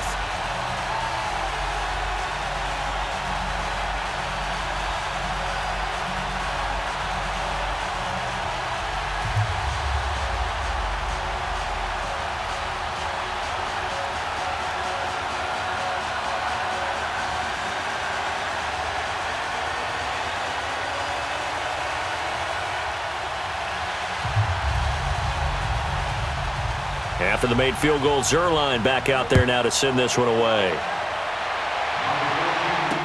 That'll be taken in the end zone. And he'll elect not to return this one, so they'll bring it out to the 25 on the touchback. Now the Texans offense, they head back out to do battle here.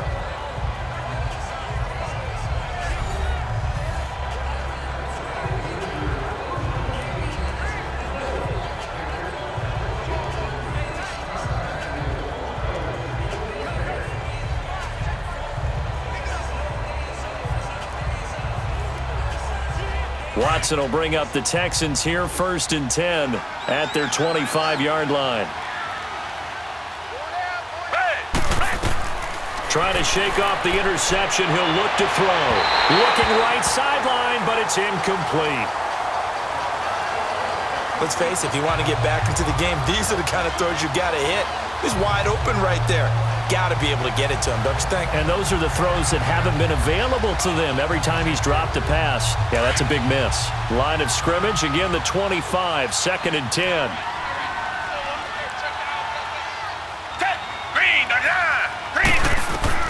On 2nd and 10, Watson. Flushed out right, and they'll bring him down at the 27-yard line. It's just a gain of a couple there on the scramble, and now it's 3rd down. How about a tip of the cap to the defense? They're working against a very mobile quarterback, but all day long they've kept him under wraps. And on that play, they held him to a short gain. This offense in desperate need of a conversion as they come up on 3rd down. Here's Watson to throw on 3rd down. Throw left side complete to QT. And they get him down, but not before he takes it across the 40-yard line. 15 yards, the Texans pick up the 1st down. What I love about watching the passing game nowadays is that the one-dimensional receiver is really starting to leave the game. You've got to be able to do it all. Of course, you got to run fast. Of course, you got to catch the ball. But route running savvy and toughness, there's a premium for all of that now.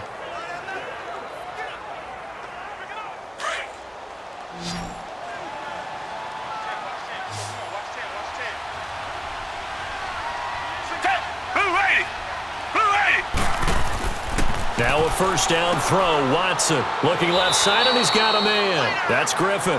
And he'll get it out to midfield. Looks like, yeah, they'll spot it right at midfield at the 50. A good pickup there. 8 yards on the first down completion. Obviously, this has not been a banner game throwing the football. So what you got to do, you got to kind of down focus, don't you think? Find the tight end, take some easier completions. The interception last drive. There he hits the reliable target. Facing a 2nd and 2 after that last catch, good for 8 yards.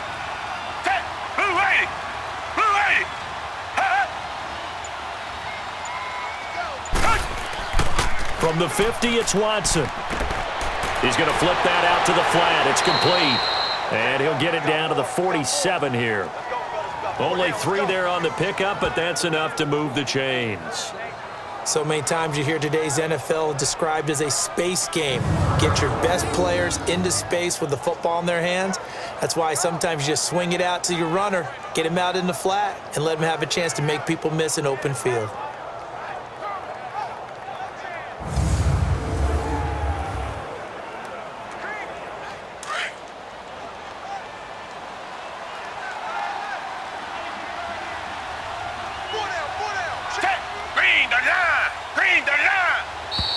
And movement here by one of the Texans up front. In comes the flag.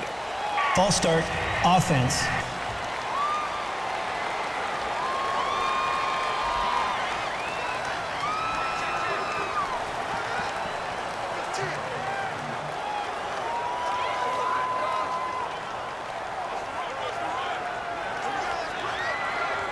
A false start backs him up 5, 1st and 15.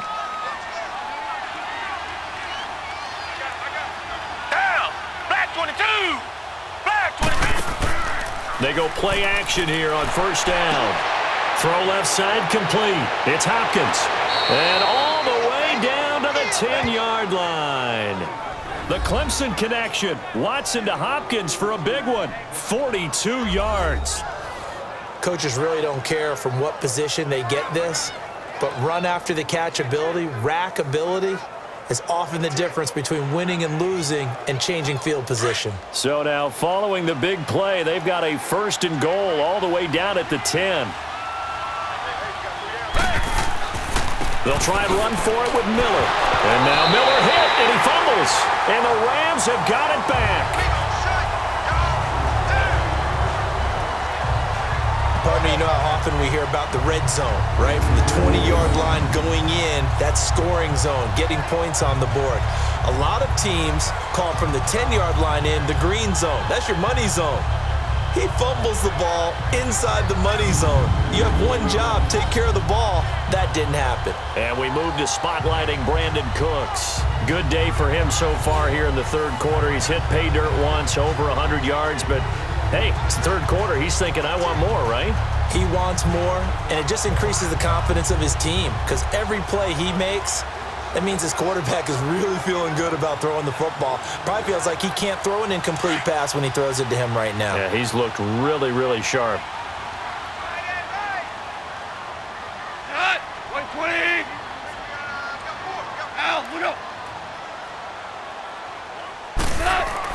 Following the fumble recovery, Goff.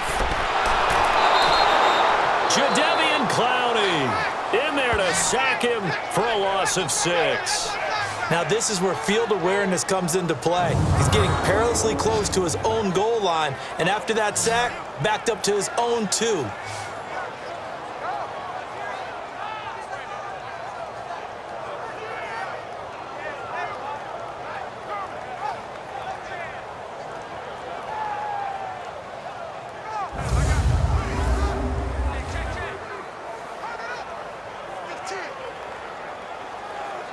Work to be done here on 2nd and 16 after the sack.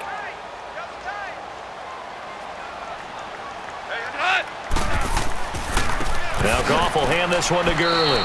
And nothing doing here as this time the run maybe gets him back to the line of scrimmage, but that's it. No gain on the play this time, and it'll be a 3rd and long situation coming up. All right, let's go ahead and detail this situation here. 3rd and long coming up. Back near your own goal line, I would be very hesitant about throwing the football in this situation. Maybe just run up the middle. Yeah, I think that might be the spot for them. You got to try and find some space for your punter because you don't want him backed up where he has to alter when he does. And he will forge his way forward only up to the 2-yard line. Just a gain of 2 there, and it's going to bring up a 4th down. Well, just like you said, they've got the lead, don't do anything silly, run the football, and that's what they did. They would have liked to have created a little more room for their punter, but he'll take what they gave him, and he'll go out there now and try and get the ball off and help his defense. Here's Johnny Hekker now as the drive goes backwards, so he's on to punt it away. Fielded just inside the 30. A very good return there. Give him an even 20 yards. And out will come the offense as they take over. And now out comes Houston. And so close to hitting pay dirt last time. Fumbling down near the goal line. Now, how does that affect their psyche this time around? It's a tester, that's for sure, because to be that close and come away with no points is really disappointing, not just for the guys on offense, but the defensive players, too, who thought, hey, we're going to put some points up and have a little momentum going. They've got to find a way to just get it out of their minds, let it go, short-term memory, and move on to the next series. Watson will bring up the Texans here, 1st and 10, just shy of midfield at the 48. Watson caught here by Griffin, and he'll get it into enemy territory just across midfield at the 49. Give him a couple on the catch. It's 2nd and 8. It's vitally important to wrap him up immediately because if you let that big guy get ahead of steam up, boy, then you've got real trouble trying to get him down. But they're able to hold him to a short gain on 1st down.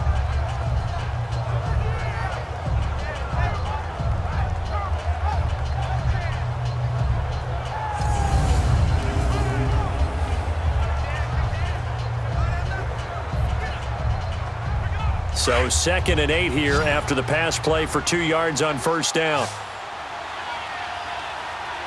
Down. Black 22. Black 22. Out of the gun, Watson. And all this is taken in one-handed. What a catch. And he'll go down shy of the 40 at the 41. It's an 8-yard pickup and leads to a new set of downs.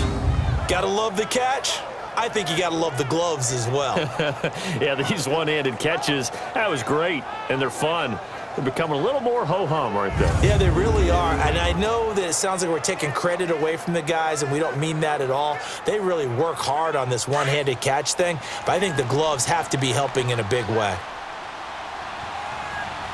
We got three, Hey, Blue 80. Miller will get it. He has been busy today.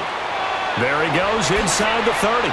And all the way down to the 17-yard line. Good yardage as he rumbles for 24 and a 1st. Now that's how you start to get back in the good graces of your head coach. Remember, he fumbled on the last possession.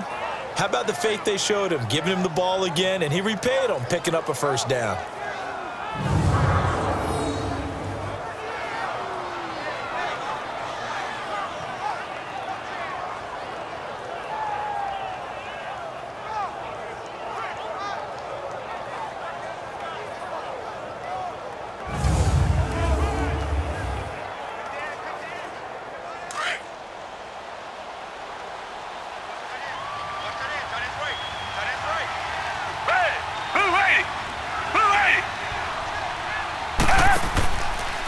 Here's Watson, option left. And he'll take this one down near the 15. Only a yard on the keeper, and it'll be 2nd down.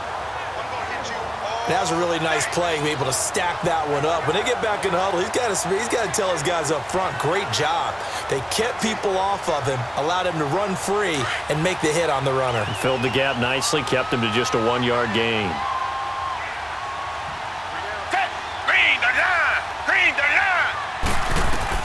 To throw on 2nd is Watson. Looking left side, and he's got a man. It's Griffin, and they'll bring him down at the 13-yard line. That throw good for only a couple. It brings up 3rd down. Well, the strategy was evident there. Get it to your tight end and make it a one-on-one play with a cornerback. Who's usually going to win that one? The tight end, but not there. Not in this situation. How about the corner defeating that logic and making a really nice tackle?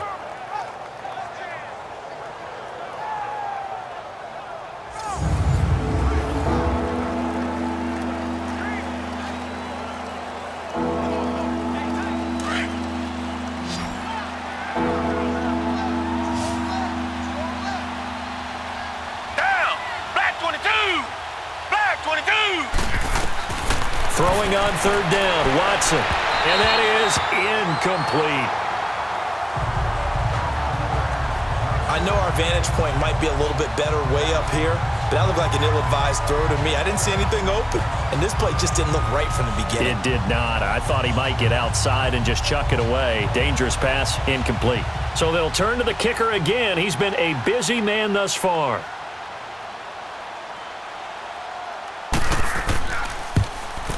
Fairbairn able to put this one through. And the drive will wind up yielding 3. Another 3 on the board. He's been the lone bright spot. That's now 4 field goals. If this offense had finished a few drives, we'd be looking at a different complexion to this ball game, because right now, the trade is really wrong for them, isn't it? They're trading field goals while the other team's scoring touchdowns. That's not going to work.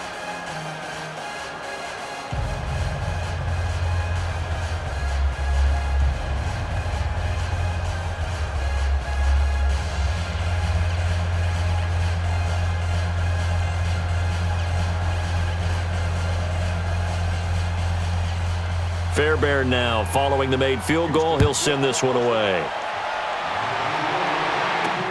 That'll be taken in the end zone.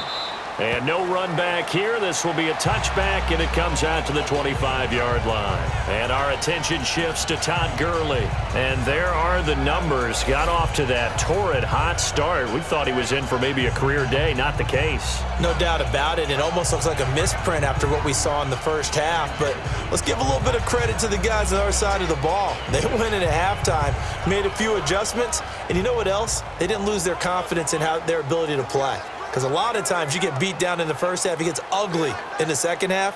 They've come out with a new resolve and a renewed determination. Goff will lead the Rams up here 1st and 10 at their own 25-yard line. They'll run it now out of the gun. And he'll go down right at the 30-yard line. 5 yards is the tally on first down. That brings up 2nd and 5. Partner, I think from our experience together, we have learned that most offensive coordinators are going to tell you, if I'm going to run the football on first down, I've got to get at least 4 yards. They got 5 here. They've got to feel pretty good about that one. Ball on the 30. They'll come up with a 2nd and 5. Here comes a 20th carry for Gurley. And they get him down, but not before he takes it across the 40-yard line. They give him 13 yards there on the play and a fresh set of downs. Yeah, another good run there. He's been such a big part of their success here this afternoon. And that last carry, it puts him over 100 yards now for the day.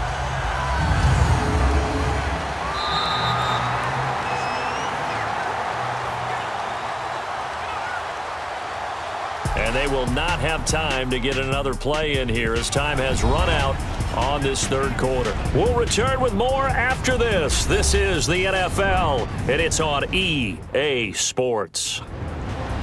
Back now in Los Angeles. It's the Rams out in front here. They've got control of the football as well as we get set for the fourth quarter.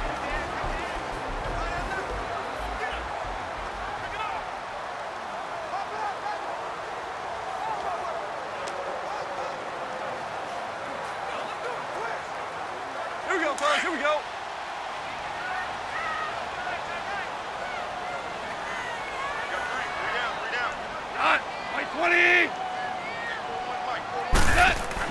Goff on first down. And a quick throw here, that's complete. And he'll get it out to midfield. Looks like, yeah, they'll spot it right at midfield at the 50. 7 yards, the pickup on the pitch and catch. They gave up the completion there, but this is what zone defenses count on. Catching the ball and not much run after the catch. Able to get 7 on that first down pass play. 2nd and 3. Black 20. On the handoff, it's Gurley. And he'll go down shy of the 40 at the 41. 9 yards on the pickup there, and it keeps the drive alive. I'm guessing you'd say this is kind of the key here. Grind out some yardage, work on that clock, see if you can continue to tick it down. Definitely, you want to bleed things out at this point, right? Continue to possess the football, gain some yardage, and put the onus on the defense. Do they have to use timeouts? What are they going to do to stop you? You're taking charge.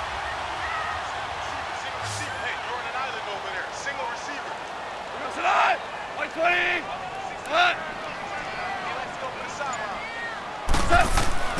A play fake to Gurley. Now Goff. And Cooks has it over the middle. And he's taken down, but not before reaching the 10-yard line. And that goes for a gain of 31. They have the nice cushion. They just want to pour it on right now, still throwing the football. And I know my background says, why do you need to do this? Just go ahead and run out the clock and get a win. But as many people pointed out to me, it's a video game, man. Go ahead and put the numbers up. Sportsmanship, not an issue. Exercise those fingers.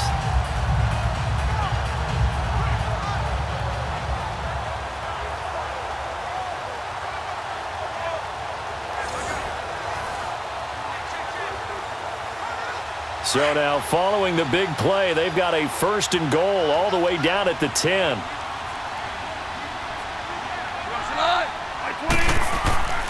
They'll try and run for it on 1st and goal. And able to push his way forward here for a good little gain. He'll get 6 on the ground there, and it'll be 2nd and goal coming up.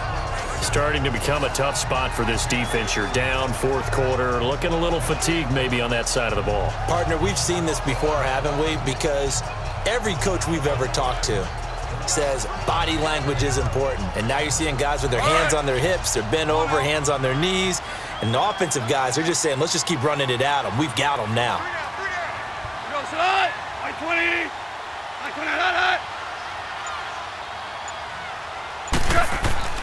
They'll give it to him up the middle. And not a whole lot there. He does get a couple, taking it from the 5 down to the 3.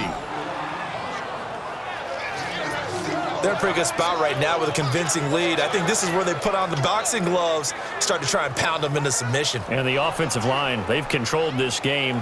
I don't see why that trend would change now. A lot of tired bodies on that field, but this is a big play, 3rd and goal. They'll run for it with Anderson. And they'll get it down just shy of the goal line at about the 1. It'll be called a gain of 2, and that'll leave them with some options here on 4th and inches. 4th down, ball's at the 1-yard line. Do you go for it, or do you go ahead and kick a field goal? I think because you're going to end up giving a long field even if you don't score, I put my trust in my defense. I go for it and try and get the points. And the coach has decided to throw the red flag. He will challenge this play.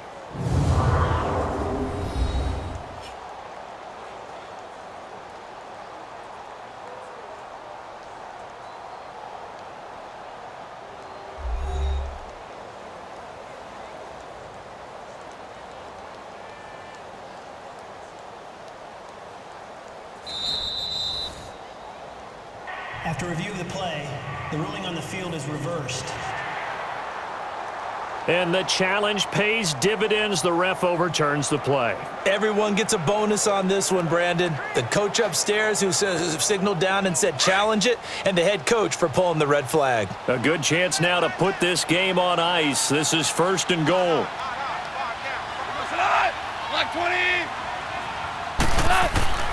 They'll try the air now with Goff. Feeling the pressure here and taken down. A sack back at the 7. Brandon Dunn able to swamp him from that defensive tackle spot for a loss of 5. Well, that was point counterpoint, wasn't it? They decided to throw for it on 1st and goal. Instead, the defense counters with pressure, and the defense wins, getting a big sack.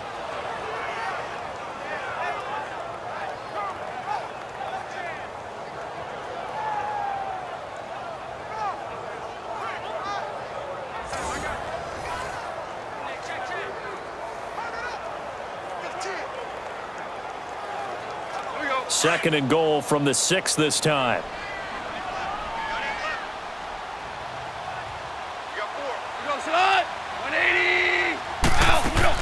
He'll get it up the middle. And that'll get him halfway there as he takes it from the 6 to the 3-yard line. The recipe's pretty simple, I think, right? Just give your superstar the ball, continue to feed him. Yeah, don't overthink this one, right? Make sure he's touching the football, but you're also counting on his intelligence in playing the game as well. If it's not there, don't force the run. Just make sure you hang on to the football and keep the clock ticking.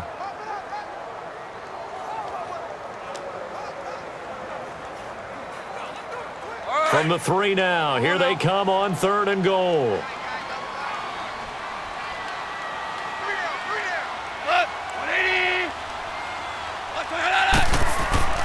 Back to throw, Goff. And he's going to go down. The Texans come at him and able to bring him to the ground. Christian Covington with a big-time sack on 3rd down. And it'll be a loss of 7. You never want to give up a sack. From the O-line's perspective, they hate it for several reasons, especially because they felt like they let little brother down back there in the pocket. Oh, no doubt. They have a ton of pride, and they go into every job wanting to keep that guy clean. They want that uniform with no grass stains, no dirt, nothing on it, but it's really, really difficult. You're talking about some terrific athletes who are trying to put him on the ground. So now here comes the field goal team for the 3rd time today.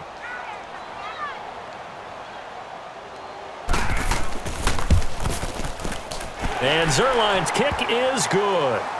And that will make this now an 18-point ball game. So with that, you figure this game's pretty much out of reach at this point. Yeah, it's going to take a heck of a comeback to come from 3 scores down, but don't change that channel. Don't go away. Miracles can happen, and you want to be here in case it does. You're a company man. Aren't I, though?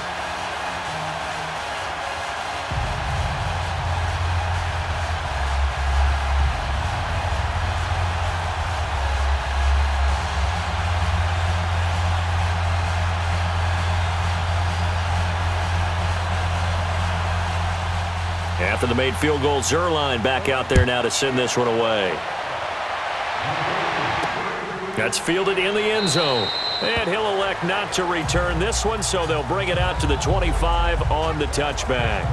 Out comes the Houston offense as they get set to take over here. And last time they got 3 points, but it was a chip shot field goal. And when you go to the sideline after a chip shot field goal, maybe the offense not too happy. It's a balancing act, isn't it? Because you're exactly right. They're none too pleased that they didn't punch it in for 6 points. But they also have to remember they did put points on the board. 3 points is 3 points. And in this league, you take points when you can get them.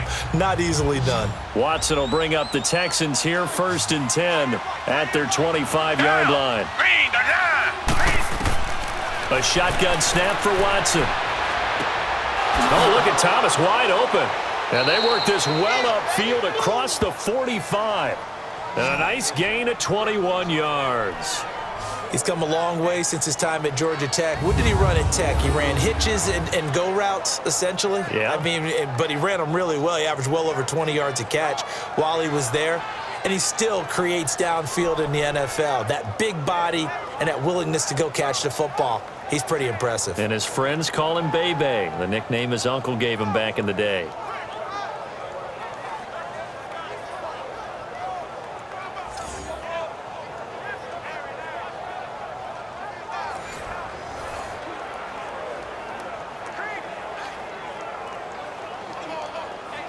A big hitter to start the drive has him up near midfield here for 1st and 10. Down. Green the line. Green. On 1st down, it's Watson. Fuller brings it in over the middle. And he's able to get this one down to the 40-yard line. Texans passing game in rhythm right now, picking up another 1st. That was a nicely run slant route, and what the receiver's trying to do is make the defender think he's going upfield for a deeper route and then breaks it off, usually after about 3 to 4 steps, and cuts towards the middle of the field. And now what he's trying to do is use his body to keep the defender away from the football and give the quarterback a really nice target. Back-to-back good plays have them on the move on 1st down.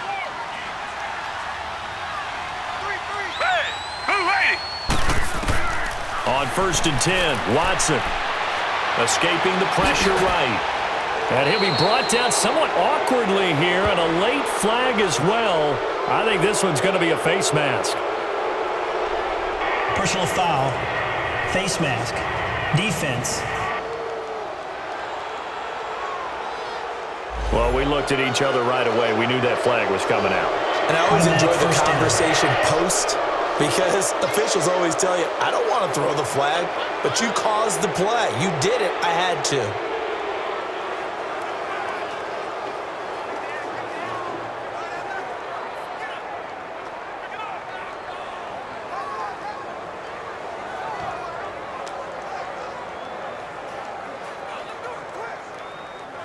The penalty moves him into the red zone here on 1st and 10.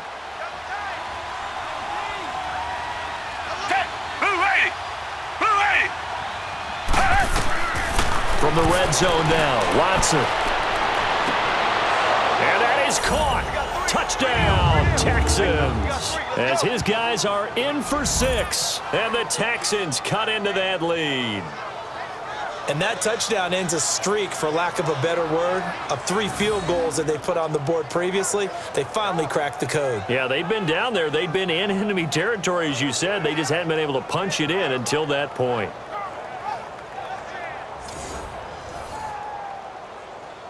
Kaimi Fairbairn on for the extra point.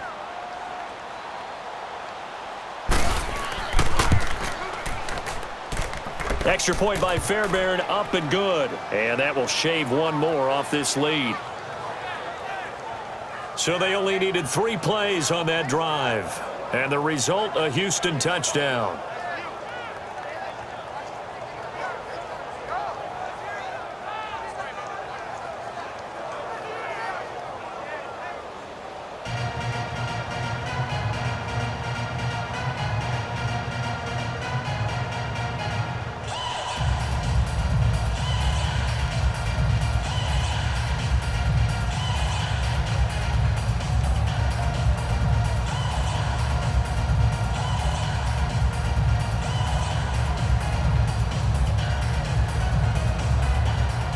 Fairbairn now to kick this one away.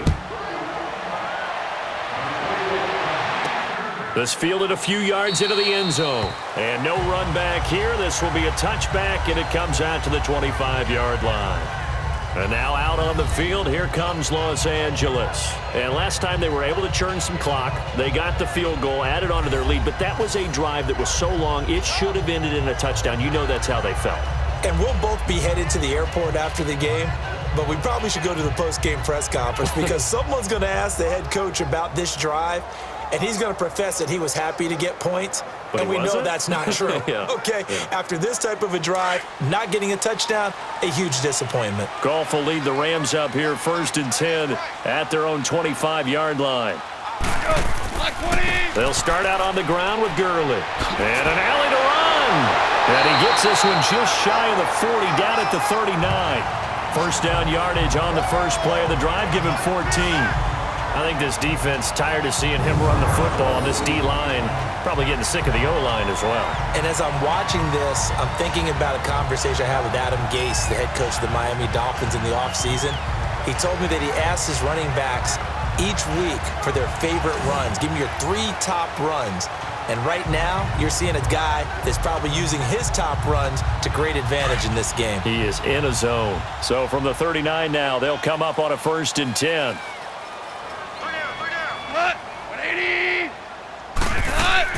Gurley again here on 1st down. And he's across the 40, 3 extra yards to the 43. Call it a gain of 4 on 1st, and that'll make it 2nd down. Well, if the coaching staff's doing a good job upstairs, they'll file away what they just saw from the defense right there. They sold out to stop that running play.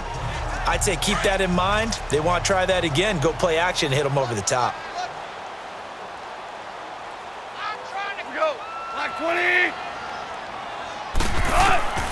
On 2nd down, here's Goff.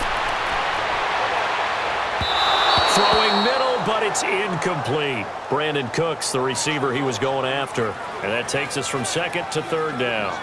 One thing I have learned, receivers don't mind high throws so much to the sideline, but do that over the middle to them, and not only are the DBs going to throw a little verbal trash their way, when they get back to the huddle, they're going to have a few words to say to their QB, aren't they? Yeah, hung out to dry a little bit there on the high throw. Luckily fell incomplete. Throwing on 3rd, Goff. This is caught, it's Cooks. And taking it across midfield and just shy of the 40. They call his number again. It's his 6th catch and a 1st down. He's been the go-to guy. They needed a big play there on 3rd down. Went his way. It worked out. Doesn't matter whether they scouted it or that they think he's going to get the ball. He has a knack for finding his way open and completing the connection.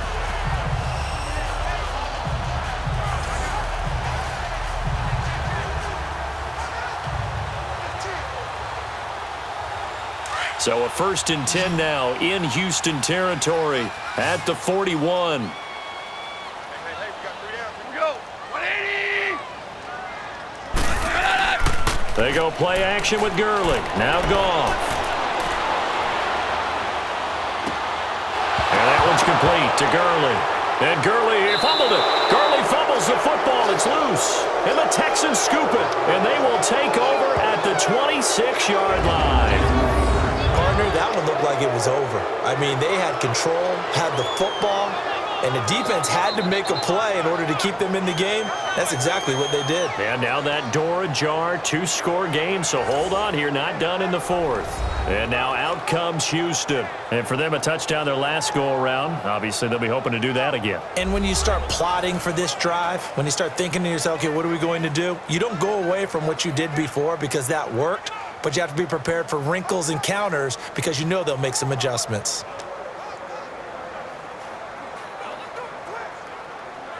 Watson will bring up the Texans here, 1st and 10 at their own 26.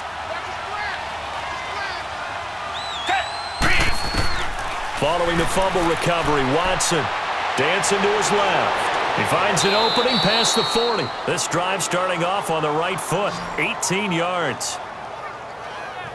Looks to me, partner, like he's learned a little bit because earlier in the game, I think he was trying to force a lot of throws into some windows that just weren't open. Yeah, the interceptions had plagued him, especially a second interception, really a bad throw, so maybe a better decision there. Yeah, no doubt about it. I think he learned from earlier in the game, and he's applying it now. Took just one play to move all the way to the 44 as they try again on 1st down. Watson on 1st down. Underneath for Miller. It's a loss of 2 there, bringing up 2nd down. If you're a selfish player and you're throwing the ball, you're cool with the completion. Maybe not so cool with the yardage loss, though, huh? Yeah, you went backwards on the yardage. Hey, it kind of works like a sack for the defense there. Yeah, it's a really big play for them, right? Able to figure it out, sniff it out, and finish it off. 2nd and 12 after the 1st down pass play went backwards for 2 yards. From the gun, here's Watson.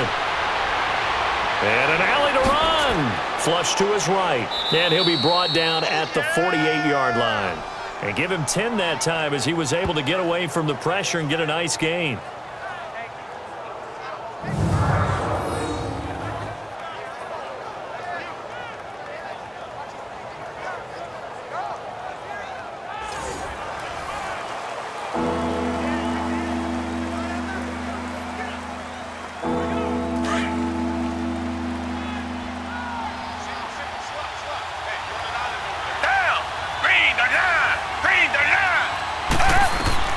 Third and 2, Watson. Then he finds his man, Griffin. And he'll get this one down near the 20-yard line, just shy of the 20. And they pick up 25 as they convert on 3rd. And in a 2-score game, obviously, every play, every 3rd down, like we saw there, magnified, big pickup. It was a huge pickup. What they really want, though, is to not even get to 3rd down. They've got to maximize time and conserve as much as possible.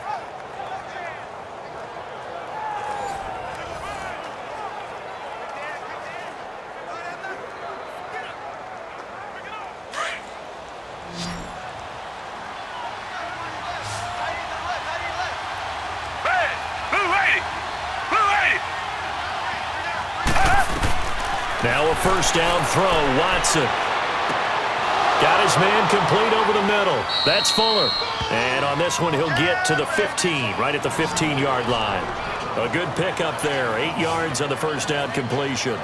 Brandon, so many times we see the crossing route start as a quick hitter, but in this play, he had time in the pocket and waited for him to clear going across. Facing a 2nd and 2 after that last catch, good for 8 yards. And movement here by one of the Texans up front. In comes the flag. False start, offense.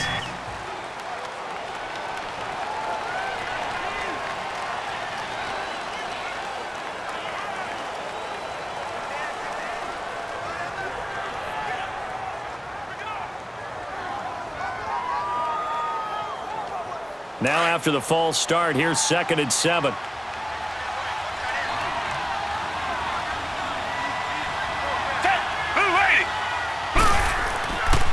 After the penalty, it's Miller.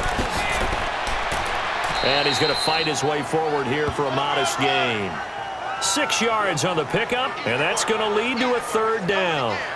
And once again, leverage wins. The offensive line, lower than the defensive front, they moved them and found some good space for the guy carrying the ball.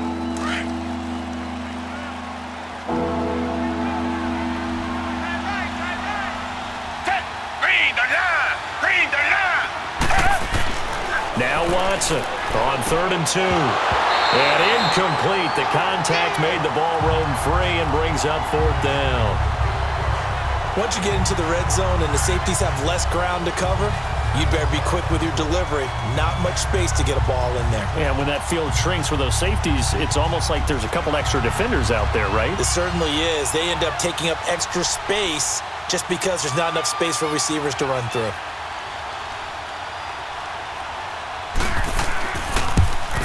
The kick by Fairbairn is good. And high fives for that one as that drive ends in 3. So yet another field goal to end a drive. That has been a very common theme. He's now hit 5 of them in this game. Yeah, Brandon, as an offense, you hate that you've had to call on your kicker so often, but you have to love the fact that time and time again, he's come through.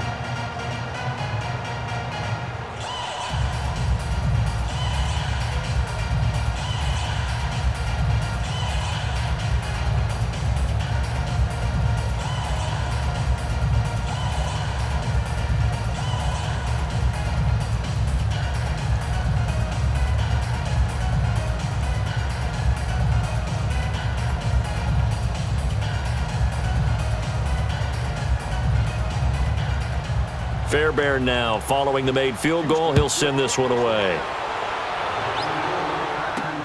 This fielded a few yards into the end zone. And no run back here. This will be a touchback, and it comes out to the 25-yard line. And the Rams getting set to go now. And last drive, obviously not what you're looking for. You've got the lead. You got to protect the football. So in other words, someone got lucky because they've been moving the ball really well and wearing them down. In this case, though, giving up the football doesn't make them very happy. They can't wait to get back out there and atone for it. Yeah, try to atone for it here on this drive. Goff will lead the Rams up here 1st and 10 at their 25-yard line. We go, Salah! My 20! Al, we go! They'll try and start the drive with Gurley. And he'll wind up with about 6 up past the 30 to the 31. And when do they start thinking about burning these timeouts? They've got all 3 still defensively. To me, you have to start right now. Here's the time, and that means you've got to stop them on defense, not give up the yardage, use your timeouts in order to get the ball back and try and score yourself. But now is the time to start using those timeouts. And keep in mind, it'll also stop the clock at the 2-minute warning. And maybe a measure of revenge there. He's had his way in this one, but this time they get him behind the line. It'll go as a loss of a yard, and it'll set up 3rd down.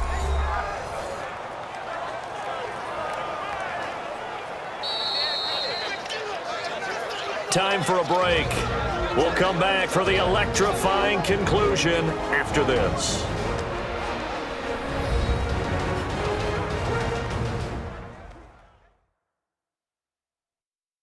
So it's Rams football here as we get you reset.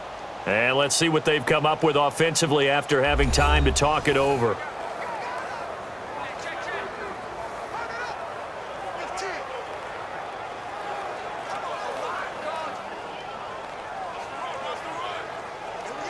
Now this is a big 3rd down, and you'd have to think we'd see a timeout right away if they can't stop them here. Done. My 20! Al, we go! On 3rd down, they'll run it with Gurley. And flags come in as he gets forward for about 3 yards. Now let's check on the call. Holding, offense. So they decline it as that will bring up 4th. And I know that yardage and field position are keys to any game played, but you've got to consider downs when you're talking about penalties, and they wisely did not take that one and made it 4th down. Here's Johnny Hacker now. He's been terrific so far.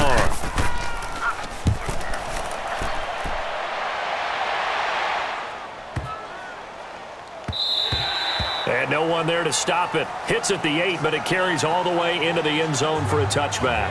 Now Deshaun Watson and his offense heading back out there. I would imagine you want to win every game big, but if you're a quarterback in the NFL, this is the spot that you love. You've been dreaming of it since you were a kid, playing in the backyard or the front yard, wherever, where you went through those imaginary situations. Now it's real, though. What practice have you put in since the OTAs, the mini camps, preseason camp, sequence of plays, get the ball to the outside, get it out of bounds, save your timeouts, move the ball downfield to get your team in a position to win the game. And a field goal, of course, no good. They need a score. He's back to throw. Over the middle, it's Thomas. And he's got it past the 30 before he's hit and dropped. Nice way to start the drive, a gain of 12 and a first down. He'll look to throw. And, a crusher there as it's intercepted. Picked off by the Pro Bowler, Marcus Peters. He was trying to hit Thomas that time. Well, they needed the touchdown and the two-point conversion, but they're not going to get a shot at either. This is a great play here defensively, Brandon, and at a time that they sorely needed one. And that could be enough to help get them out of here with a victory. The Rams offense now making their way out to take over. They have the lead, obviously, late in the game. I guess the good news for them is if for some reason they would make a mistake, a field goal does the opposition no good. Everyone loves to have a little bit of a cushion, and that helps you immeasurably. But the bottom line is, do all the things that you're taught in order to close out the game. Don't even let that become an issue. Yeah, but still a one-possession game. This one not fully over yet. So good field position for the Rams as they come up 1st and 10.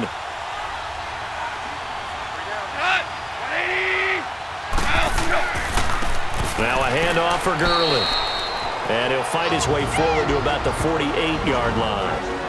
And now the Texans are going to stop it as they signal for a timeout, as they'll talk things over prior to this upcoming second down play.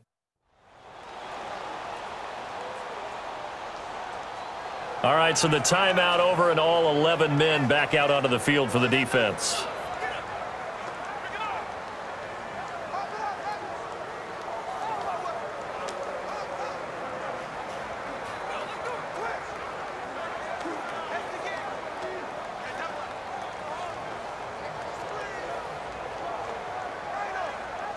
This, in all probability, another run here on 2nd and 8.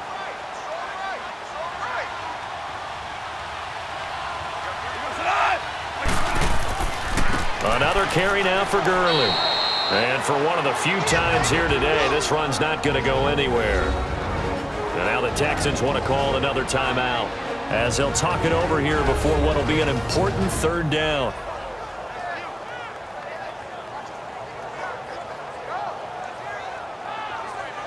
The defense, they got a little bit of a breather.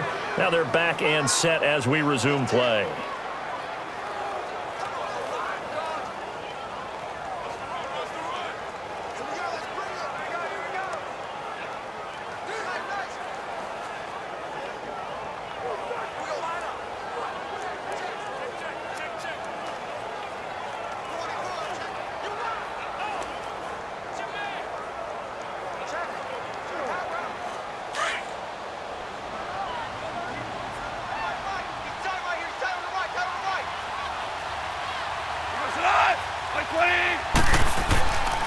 They run. It's Gurley. And this one goes nowhere. Losing yardage on the play back at the 46. And now we're going to get a timeout here called by the defense, as he'll get it with still 1:20 left to go in the game.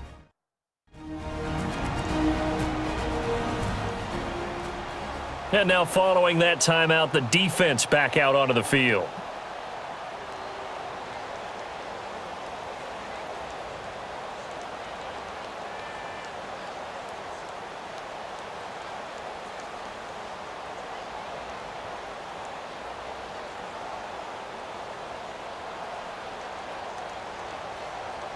Here's Johnny Hacker now, as he's on to punt for L.A.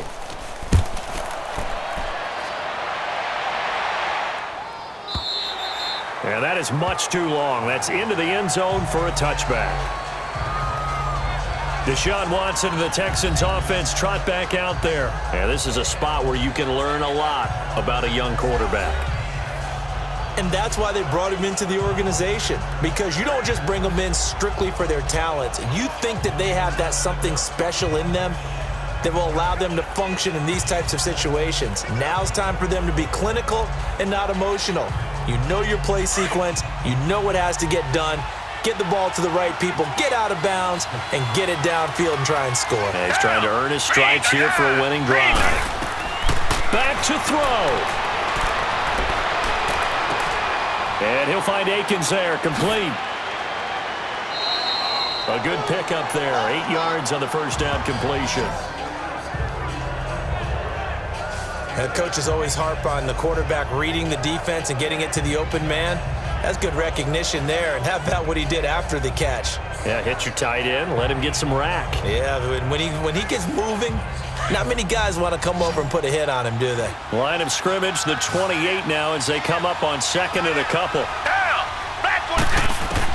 They'll look to throw. Griffin's got it, middle of the field. And he'll get it up to the 33-yard line. His big game continues. 10 catches now and another first down.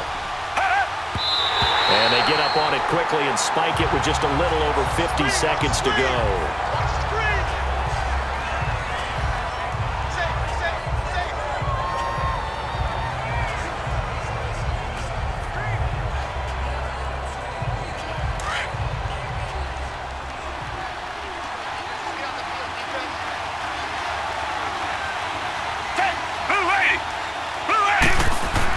Back to throw.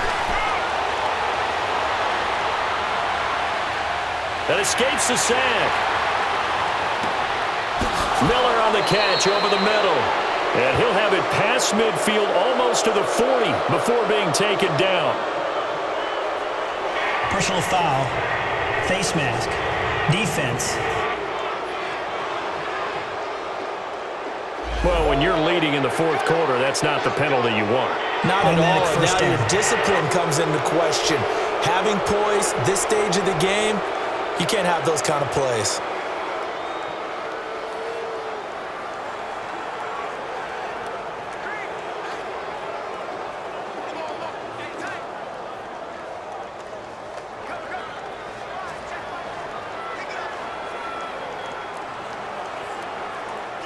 And now it's 1st and 10. A big mistake, especially when you factor in the personal foul yardage. Now Watson. And, a crusher there as it's intercepted. Picked off by Aqib Talib. And a big turnover there as his guys will get the football back. The interception woes, they just continue to mount. He's thrown 5 picks. At this point, you got to be thinking, is it something between the ears? I think a confidence hit does occur once you start getting those numbers up there a little bit. But as you and I both know, it's not always just one guy's fault. Maybe somebody ran a wrong pattern. Maybe some balls were tipped. It could be so many different things. Bottom line, though, it comes back to the guy throwing them.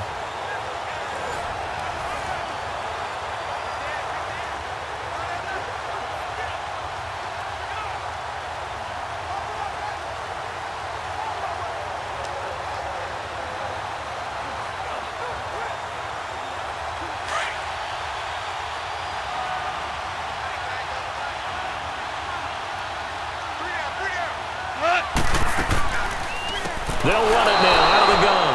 And he can't get away. Gurley couldn't escape it. And that's going to be a safety. And, Charles, at some point, you can't keep worrying about big play. Can this be perfect? You just have to get the ball out of the end zone. And in the offensive huddle, that was discussed when they called the play. Just get out of the end zone. But you know what's interesting? A lot of the times in the defensive huddle, they actually call a set and then say at the end of it, get a safety. So it's preached, it's coached, it's thought about.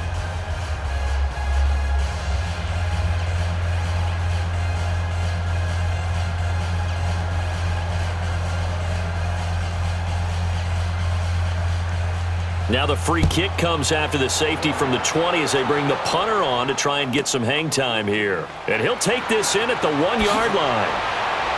And it's a pretty good return here as he'll get it up to the 29-yard line.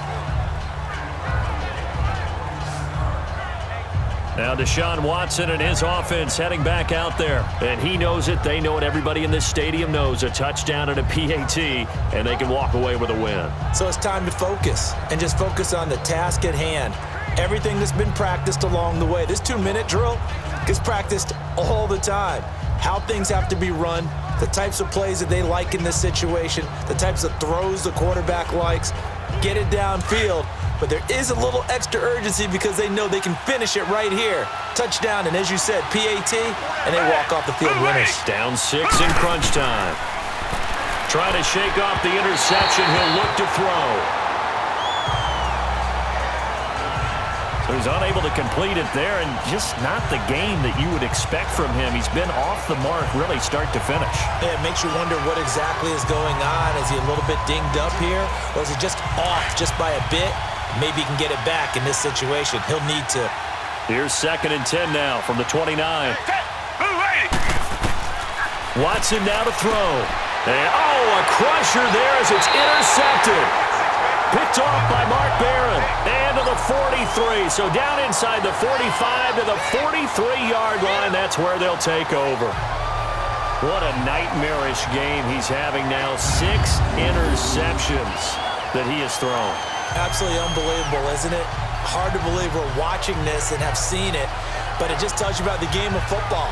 It giveth and it taketh away. Yeah, the guys, though, that have thrown 6 interceptions in a game, the likes of Peyton Manning, Brett Favre, I think Joe Namath, he did it 3 times.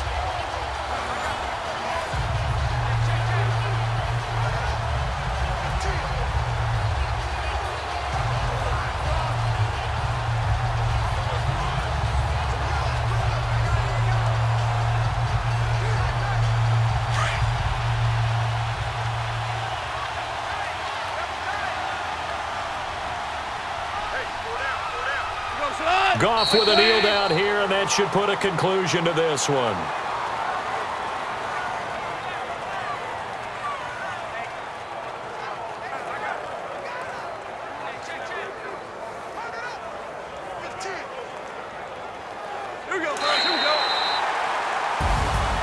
A lot of scoring. There's no doubt about that in this one, Charles. Points, they were not at a premium. They were pretty easy to come by. They were, but it was fun, wasn't it? Because both teams finding ways to click. And you know people who love this game, they also love baseball games that are 14-11 with 3 or 4 home runs mixed in.